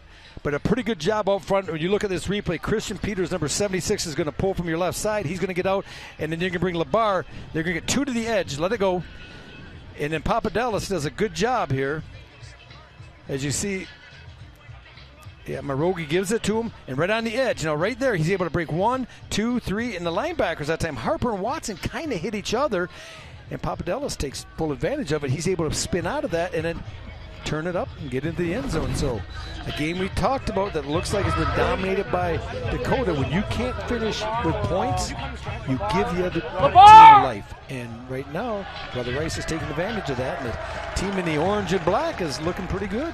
And that man right there, that was our Menard's big money moment in the ball game, Robin. Maybe everyone at home watching is thinking, big money moment. We just started the fourth quarter.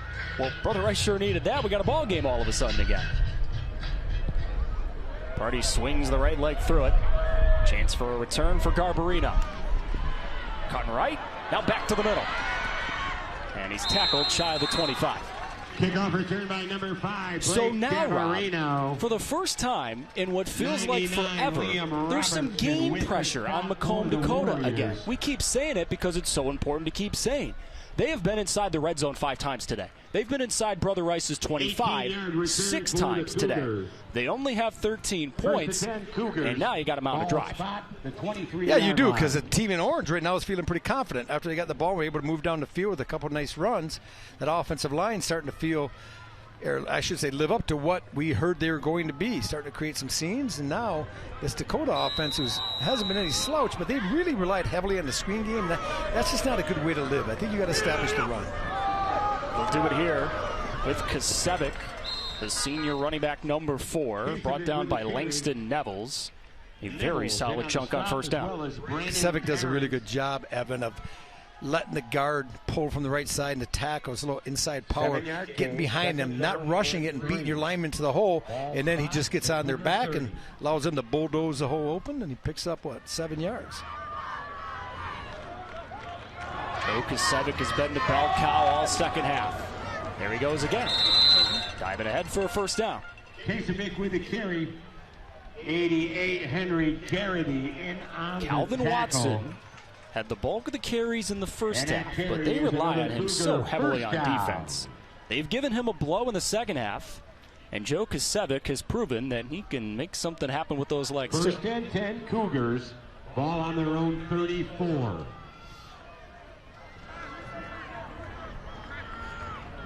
Kasevic again. Running right for maybe 2. Will Venn around the tackle. Keep in mind that a storyline throughout this season for Macomb Dakota, they have got to replace maybe the greatest running back they've ever had. Caden Sloan last season. You ready for these numbers? 285 carries, 1,900 rushing yards, and 23 touchdowns. The coaching staff told us we're not going to replace him with one man. So far today, they've replaced him with two, Watson and Kasevic. Kasevic again. He's got room. Takes a big hit in the middle. That's Klein with the pop. Makes the tackle that sets up third down short. Sam Klein with a tackle for. Yeah, they're doing a good job with the inside trap game. Holder's been pulling a lot. He's at the right guard, and Evan, he's been pulling a lot, and it's a short pull inside. We used to just call it like a little inside trap. You can watch 72. He pulls, and then a nice job getting people at the point of attack, and Kasevic hit it perfectly. Watson back on the field. Third down short. You bring in the big body to lean ahead for a first down. That's 6'2", 215, leaning right in your grill.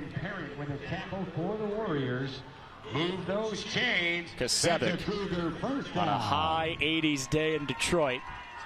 He needs a blow. He needs a little H2O. Where's Bobby Boucher when you need him? Yeah, the water boy's getting a workout, or the water girl here today, no question. That's nice when you have two that you can lean on, though, two backs. There was a Dakota Cougar that appeared to be getting late on the field. Warriors Rice, though, will elect to call the timeout. You're down by 6 points with 9 minutes to go, and you only have one timeout left. Interesting. So we told you earlier about how loaded the MAC Red is. Brother Rice and all Catholic League football fans out there would say, hey, we'd like a little love too. Well, you're welcome. We're about to give it to you. Tough schedule for Brother Rice every single year. Trips to Good Woodhaven team. and East Kenwood. They've been good recently. This may be the best team in the state right here. You don't know. Catholic Central should be very competitive once again. We'll have that St. game Mary's. on Football Friday. And then look who they get to finish with. Oh, my. You get to finish with Cass Tech. That's your reward for going through the Catholic League. Then you finish with Cass Tech before you get to the Prep Bowl. Wow, that is tough. I mean, this is a Brother Rice team that you may get 4 or 5 wins, but with the point system the way it is, being rewarded, they're going to be, what are they, Division III. So you're playing some Division I schools. They'll have a good chance to make it with the new format with 4 wins or 5 wins, I believe. With that schedule, that's tough. And remember as well, when they do get to the playoffs, the vaunted foe that is Detroit King is not in Division III this year. They're in Division IV. We'll have them in a couple of weeks when they play Cass Tech on our Football Fridays. Give Watson, trying to get back to the line of scrimmage. Brother Rice has other ideas. Will Venner got him in a bear hug. And Will Venner, the outside linebacker in that 4-3, did a really nice job of reading that quickly, getting some penetration. I think he's still on the ground, too, though. You see the eyes of Will Venner. Flows off, reaches, stays with it, never lets go, brings his legs. Then he gets a bunch of help from his friends. Now he remains on the ground. First game of the year, high temperatures. You would expect a few cramps. Great ball game to kick off the year. Macomb Dakota. A pivotal drive continues after this. Bally Sports, all of us are eager for another full slate of high school football this fall. Here is the upcoming early slate of ball games. Next week will be a very special one as we travel to Oxford. Rochester Adams, Clarkston, Martin Luther King, Detroit, Cass Tech. That is a heck of a game here in Detroit every year. And then the early slate of the schedule wraps up with one of the finest football rivalries in the Midwest. These Brother Rice Warriors against the Shamrocks of Detroit Catholic Central. Yeah, just a really fine schedule. Bally's becoming the place for high school football in the state of Michigan. I love it. You love it. We are connoisseurs of this level of football. It's nothing more pure. It's great on Friday nights. The communities come out, and I think that Oxford game is going to be something really special for that community. That community deserves it as any in America. Excited to highlight as resilient a community as you'll find in the country next week. Second down long. Ethan Hamby stepping up and stepping into pressure again. The Brother Rice Warriors are starting to tee off on Ethan Hamby. Sam Klein, a big hit again. Well, it's going to come from the edge. You look, Barach getting a little bit of pressure there, number 30. And then Klein comes up from his, we call it like a Wolverine, Warrior, Badger, whatever your name is. It's like your third safety. It's kind of a monster back, and Klein plays that for the Warriors. Now, 3rd down and 10. You take a shot, throw it deep maybe, and if your guy gets it or no one gets it. Hamby wants a shot. Loading, throwing, caught first down. Colpart making men miss. Klein wrangles him down, but Owen Colpart with the biggest catch of the game for Macomb Dakota. 3rd down, long, and they're moving the sticks. Boy, you got to like, if you're the quarterback coach for Dakota, you got to like what you see with the mechanics of Hamby here. He's going to drop back, set your feet, read, step, deliver. Totally confident in that throw. Put it right where it needed to be. Get the receiver on the turn, right in the hands. Not too low, not too high. As a receiver, there's nothing better than catching a ball right about chest high. That's the money spot. Good job of Ethan Hamby. Big play on 3rd and long, too. 1st down run, Kasevic. Good chunky yardage on 1st down. Macomb Dakota in the second half has utilized Joe Kasevic as they march down the football field. And right now, if you're Coach Bauer in Dakota, you're thinking, hey, we're moving the ball. Let's just keep the clock going. If we can get down where we're inside maybe a 35-yard field goal, that could be enough to ice this game. That would make it a 2-possession game for Brother Rice. So this Brother Rice defense, you got to bow up a little bit here. You got to try to get a stop, force them into a 4th and going for it, or maybe even a punt. Kasevic again, chopped down in the open field. Very strong play in the middle of the field by Rocky Jacobs, his first tackle of the day. And this is the biggest play of the day. 3rd down for Dakota. I think this is 4-down territory, unless you get a negative play. For some reason, if you're Dakota, if you get a negative play here, I might pooch punt him, try to get him down inside the 20, inside the 15. But if you get positive yards on this play, I have to believe. Now, you do have the wind at your back, too. We've seen the kicks going this way, going deep in the end zone on the kickoffs. So let's see here. They went last time when they had the big play offense, they went to Colpart. On the ground, Kasevic pushing the pile amidst the massive humanity. Dakota's got the 1st down. Forget about 4-down territory, Rob. They just picked it up on 3rd. And Andrew LaBar with a tackle for Brother Rice. Well, that's where the big fella's starting to assert himself up front. He's starting to wear down that defensive front of Brother Rice has been on the field a long time. People say, well, so is the offense then. The difference is when you're an offensive player, you don't have to run to the football where it ends up. When you're a defensive player, you're coached to run to the football. So you're running more distance every single play as a defender.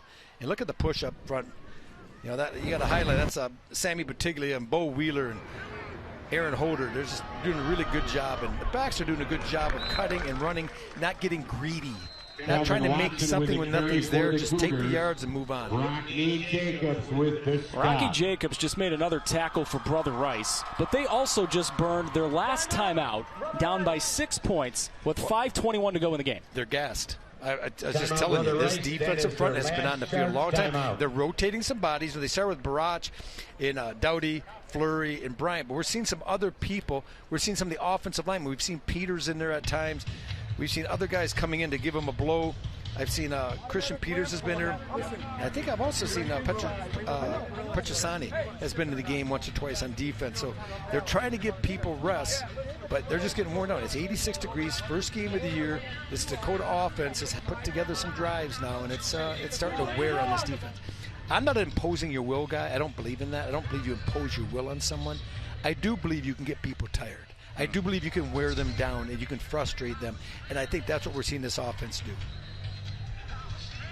Adam Korzaneski, the 6-year head coach for Brother Rice, who had highlighted this game as soon as it came on the schedule. A rematch from a game last year that Brother Rice won by a couple of touchdowns.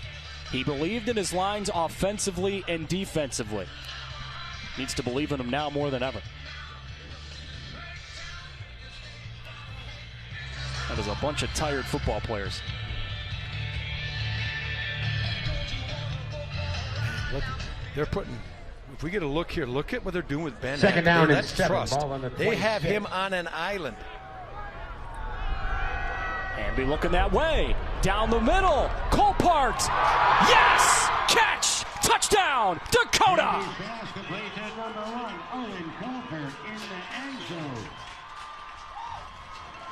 Touchdown, Cougar. They put him on an island, and Dakota made the play for 6. Well, I said they put a lot of pressure on Ben Eck. Good job starting Eck outside by Colpart. He gets underneath, underthrown ball, and really by that time Eck was beat. Dakota. And that's just a defensive chance you take when you call the play. Dakota Owen calls Colpart timeout. with the receiving gloves that are impossible to miss. 4 receiving touchdowns last year. He's got 1 this year. And in what has turned into a slugfest of a football game, is that the knockout punch?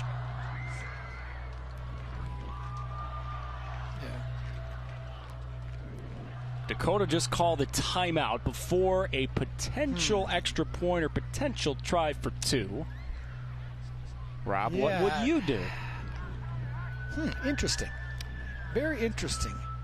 Before we get to that, let's look at the touchdown again. Let's look at the protection, too. A really nice job creating a pocket, and the ball's underthrown again. We saw Hamby underthrew another one that Colpart caught over Ben Eck early in the game, which is really underthrown as well. But what Colpart does, because you get separation, you get to look back for the ball. You get to locate it. The defender's trying to catch up, so he can't look back, because you look back, try to run it forward, you're looking backwards. It's slow. And that time, because he's able to get open early, it makes it a lot easier. They're going to go for 2. They got the football near hash. The 2-point conversion. Oh, Hamby. Throw. Long throw, and it's caught for 2. Blake Garbarino hauls it in. Blake Garbarino in the end zone. Good for 2. They say that's the hardest throw for a quarterback to make, Rob, all the way across the field, and Hamby just zipped it in there. Yeah, and they go out of a twin double 2-by-2 formation. They're going to take the outside guys and just clear with them, and then they bring Garbarino all the way from the other side. So he's going to be right here. They're going to just clear, and they're going to run him on a low angle route, let it go, and they're going to clear out. But this is a long throw. He's on the left hash. He being Hamby, he has to throw it all the way there and just gets there in time. Really one of his better throws of the day. Because the coverage by Andre Cade was not horrible. Number 11 in orange did a pretty good job, but really fine throw. So Garbarino makes the catch for 2. Ethan Hamby back-to-back big plays to get 8 points from Macomb Dakota. The touchdown down the middle to Owen Colpart. And zipping it for 2 in Garbarino.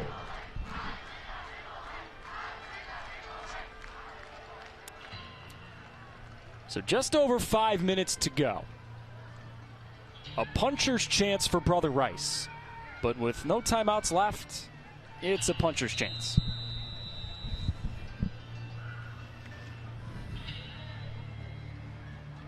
Well, the training wheels are definitely coming off right now. They're gonna have to throw the ball. You're not gonna be able to just run the ball down the field. You need two possessions, 2 touchdowns with 5:13 to go in the game, and you probably rush for maybe just very on the positive side, maybe 15 total positive yards because they were in the negative. Celestini the kick. Orozco has room for a return. Max looking for room. He won't reach the 20. Kickoff taken by 17. They didn't give him the 20. Tackle made by Tyler Harper, who just raised his hands to the roof. Yeah, I'm sorry there, Evan, I stomped on you, but Coach Bauer never really emphasized that like this is a revenge game. He didn't feel that. That was last year. It was a different season, different people. What he did like about last year was it's great learning. When you could play a team the year before, you see some of the personnel, but you see what they do scheme-wise, and the coaching staff really hasn't changed dramatically for Brother Rice. So he felt it was a really good learning experience, and getting down, coming back, but unable to finish the comeback last year, he also thought it was a great learning experience for a lot of these men. So here comes Blake Morogi back in the field. Brother Rice scored on their last drive. Relied on the running game. They'll throw to start this drive. Harper the coverage on Papadelis, and the pass incomplete. Pass intended for number 22, Caston Papadelis, incomplete. Play broken up by number 8, It should be Tyler pointed Harper out, too, that come the end of the season, Macomb Dakota, who will be a playoff team, I mean, this is a good football team. They're Division I. Brother Rice is Division III. So obviously you're playing teams that are much more comparable to you as far as enrollment goes and so forth. Maybe. So I think this Brother Rice team, if they can get to the playoffs, their schedule is so tough. I mean, you could have a pretty good team and win 3 or 4 games with the schedule they have. So they're going to, Coach will obviously build on what's happened here today and make a lot of corrections and try to improve. Morogi the run on second down. Slips a tackle. He's got grass. Morogi brought down in the open field by Garbarino. Before that play could go from bad to worse. It is a Brother Rice first down, and they got to move. They are all out of timeouts. That's a Warrior first down. Blake Garbarino, a two-way starter. We've seen him make some catches offensively for Dakota. He was the leading wideout for them last year. He had a couple of catches today. Poppet Ellis, sandwiched. Harper brought him down. Tchaikovsky end on the head as well. People say, why are they running the football? They need 2 scores. They're down. Well, Dakota, if you look at their defense, they have their dime package. They have 6 defensive backs in the game. Only 4 down linemen and 1 linebacker in the middle, so they have 5 in the box. You're hoping to pop it. If you pop and get 10, 12 yards, that's a good pass play, right? If you get enough to stop the clock by moving the sticks. But a nice play coming up, limited to just about a 4-yard gain. Morogi, second down, wants to throw. Now he tucks and runs and gets sacked. Morogi is sacked in the backfield. Kowalkowski and Harper. Tyler Harper. What raw motion. Here's a problem if you're Brother Rice right now. Your best offensive weapon is number 88. You see the pressure here, sitting in the pocket, nowhere to go because down the field to your left, they had in and out coverage on Henry Garrity. Throw incomplete. Garbarino on the coverage as they tried to zip it out to the near side of the field. To Nikolai Korzaneski, the coach's son. Garbarino breaks it up for the Cougars. Got to go for it if you're Brother Rice, right? Yeah, and here's the deal. I know they're doubling Henry Garrity, but he's your best weapon. I mean, you got to give him a chance to make a play. So I don't care if you have to force it in this situation. I try to get the ball down the field to 88. You're going to put him on the trips. They're hot to the high side of the field.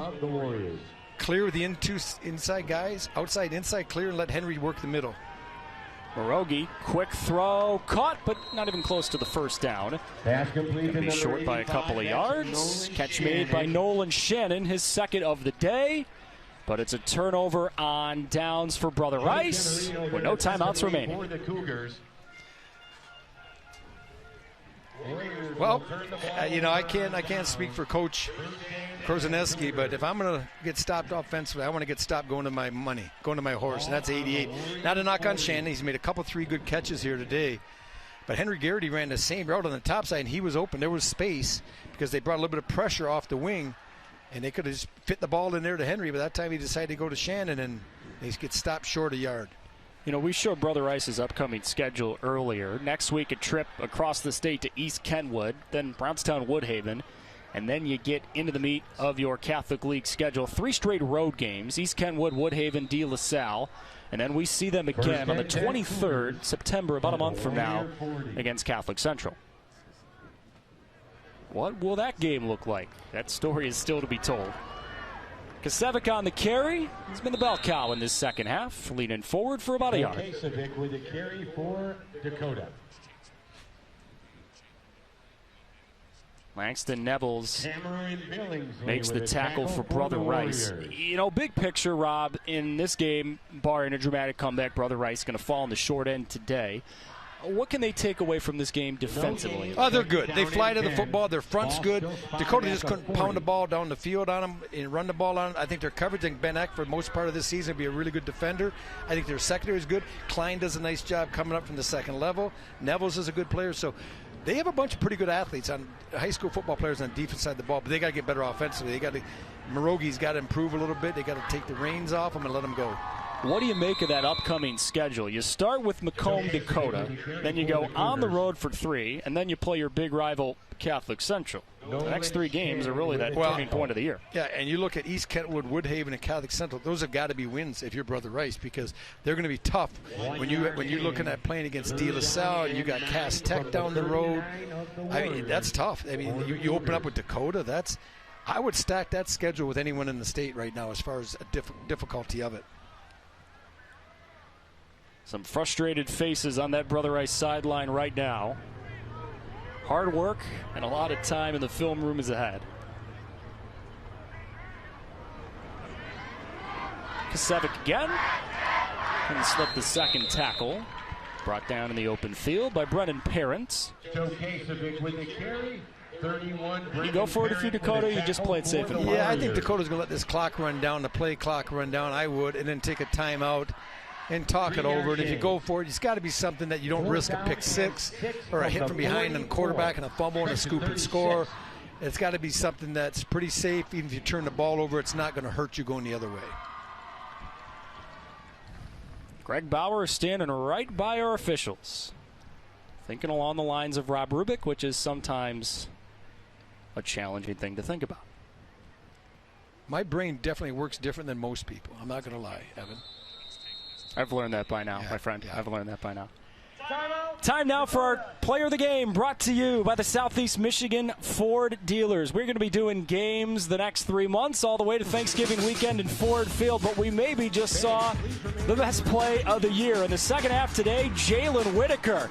Get up. How about a one-hand snag for a pick? Wow, just an outstanding play by Whitaker in coverage. Was beat a little bit in coverage, but a nice job of reading the quarterback. He comes off. And look at right there, goes up, high points, pulls it down, a la Charles Woodson. Same number. And he ends up being about 1/10 as good. He'll have a great career in high school and college. You know Jalen Whitaker's parents. Maybe they're watching this game at home. They're probably at the game today, but they're going to go back. They're going to watch our broadcast. They are going to clip up that clip of you comparing their son to Charles Woodson, one of the greatest football players who's ever lived, and just put that thing on a loop. You know that, right? Yeah, that's why I did it. Is that why they pay you the big bucks? That creates a legacy. I want to be remembered. I'm getting older, Evan, and I still want to be remembered. But no, it's just a fine football play. It is. Nice job going up in one hand. And the gloves these kids, I'm not taking it away, but the gloves they have right now at all levels, that they're just so sticky. It makes that play much more prevalent than it was, say, 30 years ago. 6-yard line of the Warriors. All right, so Dakota's got the football offense on the field on 4th down. Maybe Hamby will pooch it. What'll do. And there's a bit too much juice on that one. See, that would have been the punt. When Rice did it early in the game, when they pooch it, that's the type of punt you want. Low, it'll bounce and go. So you talked about what Brother Rice can take away from this game defensively. But, Rob, when you look at Brother Rice offensively in this game, unless they mount something here, they're going to be stuck on 7 points for the entire ball game. What did you like from them? What did you not like from them offensively? And what changes can Brother Rice make going forward? Well, I think the offensive line is going to play better, and they need to play better. You're leaning on them, coach leaning heavily on them coming in this game. You lose your top running back. You got your backups playing the game, so you depend on those big senior linemen to move people. But also, after this play, Evan, I want to come back. I want to talk a little bit about Dakota as well. Nice catch of the snap by Morogi with his left hand. A strike to Garrity. Henry Garrity. It takes a couple of men to bring that Pass down. complete. All right, Rob, what did you want to make Henry about this Garrity. Well, I just think, we're talking to people coming in, there was no one on this defense that really awed you. But when you watch them play, they're pretty good everywhere. They don't have any holes. Linebackers solid. We've looked at Harper and Watson. The defensive front, as you're going to see here, because they're pinning their ears back. You only rush 3. You're covering with 8 right now. There it comes. They're going to throw a little middle screen. What do you do there? I just talked with linebackers. Taylor Harper, he read it well. He stayed home. He has back out. He was there doing his job. Yeah, but they're good at the linebacker position. With Kowalski and Coleman coming off the edge, they're able to get pressure, and particularly on Wheeler, been solid inside. And on the back end, we really don't know how good the secondary is yet because they weren't challenged by this Brother Rice offense. And on the offensive side of the football, they got some big targets outside. I don't think they super scare you what they do, but man, they can pound the ball. And boy, you'd hate to see hopefully this is we don't know. Yeah, there we go. That's what you want to see. Grab that toe and stretch it. That means it's a cramp, and because Tyler Harper is a key to this defense. So they I don't know how good the secondary is when they play De La Salle, or they don't play De La Salle. I'm sorry, I'm talking about Dakota. When they play maybe Chip Valley or somebody in the red, they're going to find out when the team starts spreading the ball around a little bit how good that back end is. But I like this team. I mean, last year I opened up doing Fordson in Canton, and I said then I liked Fordson, and they had a wonderful year, and they were close. I mean, they were really close. We were good up defensively up front. I think good things in store for this Dakota Cougar team. Well, it helped that the Tractors had Antonio Gates Jr. last year. Well, their defense, and also 3 of their linemen went Division I. That'll help. Yeah.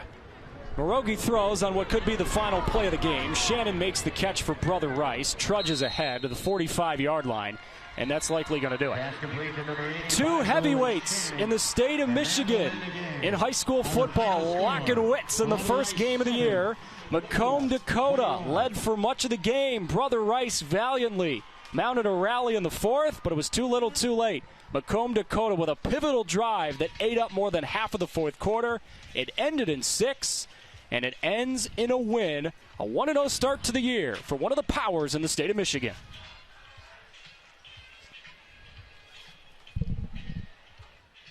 You know, Rob, we opened up this broadcast wondering if either of these teams would have the juice potentially to go all the way. There are going to be so many adjustments to be made throughout the year for both of these clubs. We'll see Brother Rice again in a few weeks when they play Catholic Central. I am sure adjustments will be made by then. Natalie Kerwin has been roaming the sidelines for us all afternoon long. She'll be with us, of course, for Game 2 of our doubleheader. West Bloomfield taking on Sterling Heights Stevenson. Johnny Kane and Devin Gardner will bring that to you. We are about to have a good old-fashioned hockey line change here in the broadcast booth. Rob and I are going to leave. Johnny and Devin will take you through the nightcap. Always fun to watch a couple of powers in West Bloomfield and Sterling Heights Stevenson. West Bloomfield has truly become one of the powers of the state of Michigan the last few years. And we'll see how they have in store for us in just about 45 minutes or so. Yeah, it's going to be interesting. Sterling Heights Stevenson lost a lot. They had their 2 best players that are going to Central Michigan, so it's going to see how they reload and attack this very talented West Bloomfield team. Macomb Dakota put the icing on top of their winning cake when Owen Colpart got a touchdown pass from Ethan Hamby to cap off a pivotal 4th quarter drive that took over half of the 4th quarter. Owen, the hero of the day, and he's standing by with Natalie. Yeah, here with Owen Colpart now. Owen, gosh, take me through that 4th quarter. It seemed like the tide was changing a little bit. Brother Rice seems to step up their plays on defense, but it leads to a 6-minute drive from you guys, with you eventually getting the touchdown there. Take me through that. They came with a lot of power. The second half, they came out with some stuff that we wasn't ready for. We just had to prepare mentally at the second half, and we came down slow, but we picked it up. And great throw by Ethan. I had to go make a play, and that's what it is. Good game today. What did you see from your quarterback, Ethan Hamby, today? Ethan Hamby is a great quarterback. We've been knew each other since we was 5 or 6, so we got the chemistry. Great quarterback. He's picking up some offers. I'm proud of him. That's my QB. It was truly your defense, though, that put this one together for you guys. What do you have to say about their performance? The defense is great. You know, we didn't doubt them this season, and we're here to take up a state championship. Oh, and you were a part of the team last year that fell to Brother Rice. How's it feel to finally get that revenge? The revenge is great. You know, they're a great team, but we pulled it through. All right, thank you so much, Owen. Congratulations. Evan? All right, Natalie, thank you. Owen, thank you. Coach Greg Bauer, thank you. What a way to kick off our Michigan high school football season of Football Fridays on Bally Sports. Macomb Dakota takes down Brother Rice 21-7. Stay with us. Our coverage continues on the other side of the break. John Keating gets you set for kickoff. West Bloomfield and Sterling Heights Stevenson. And then Johnny Kane and Devin Gardner have the call in less than a half hour. For Natalie and Rob, I'm Evan Stockton. Thanks for watching our kickoff to the Michigan high school football season. More coming right after this.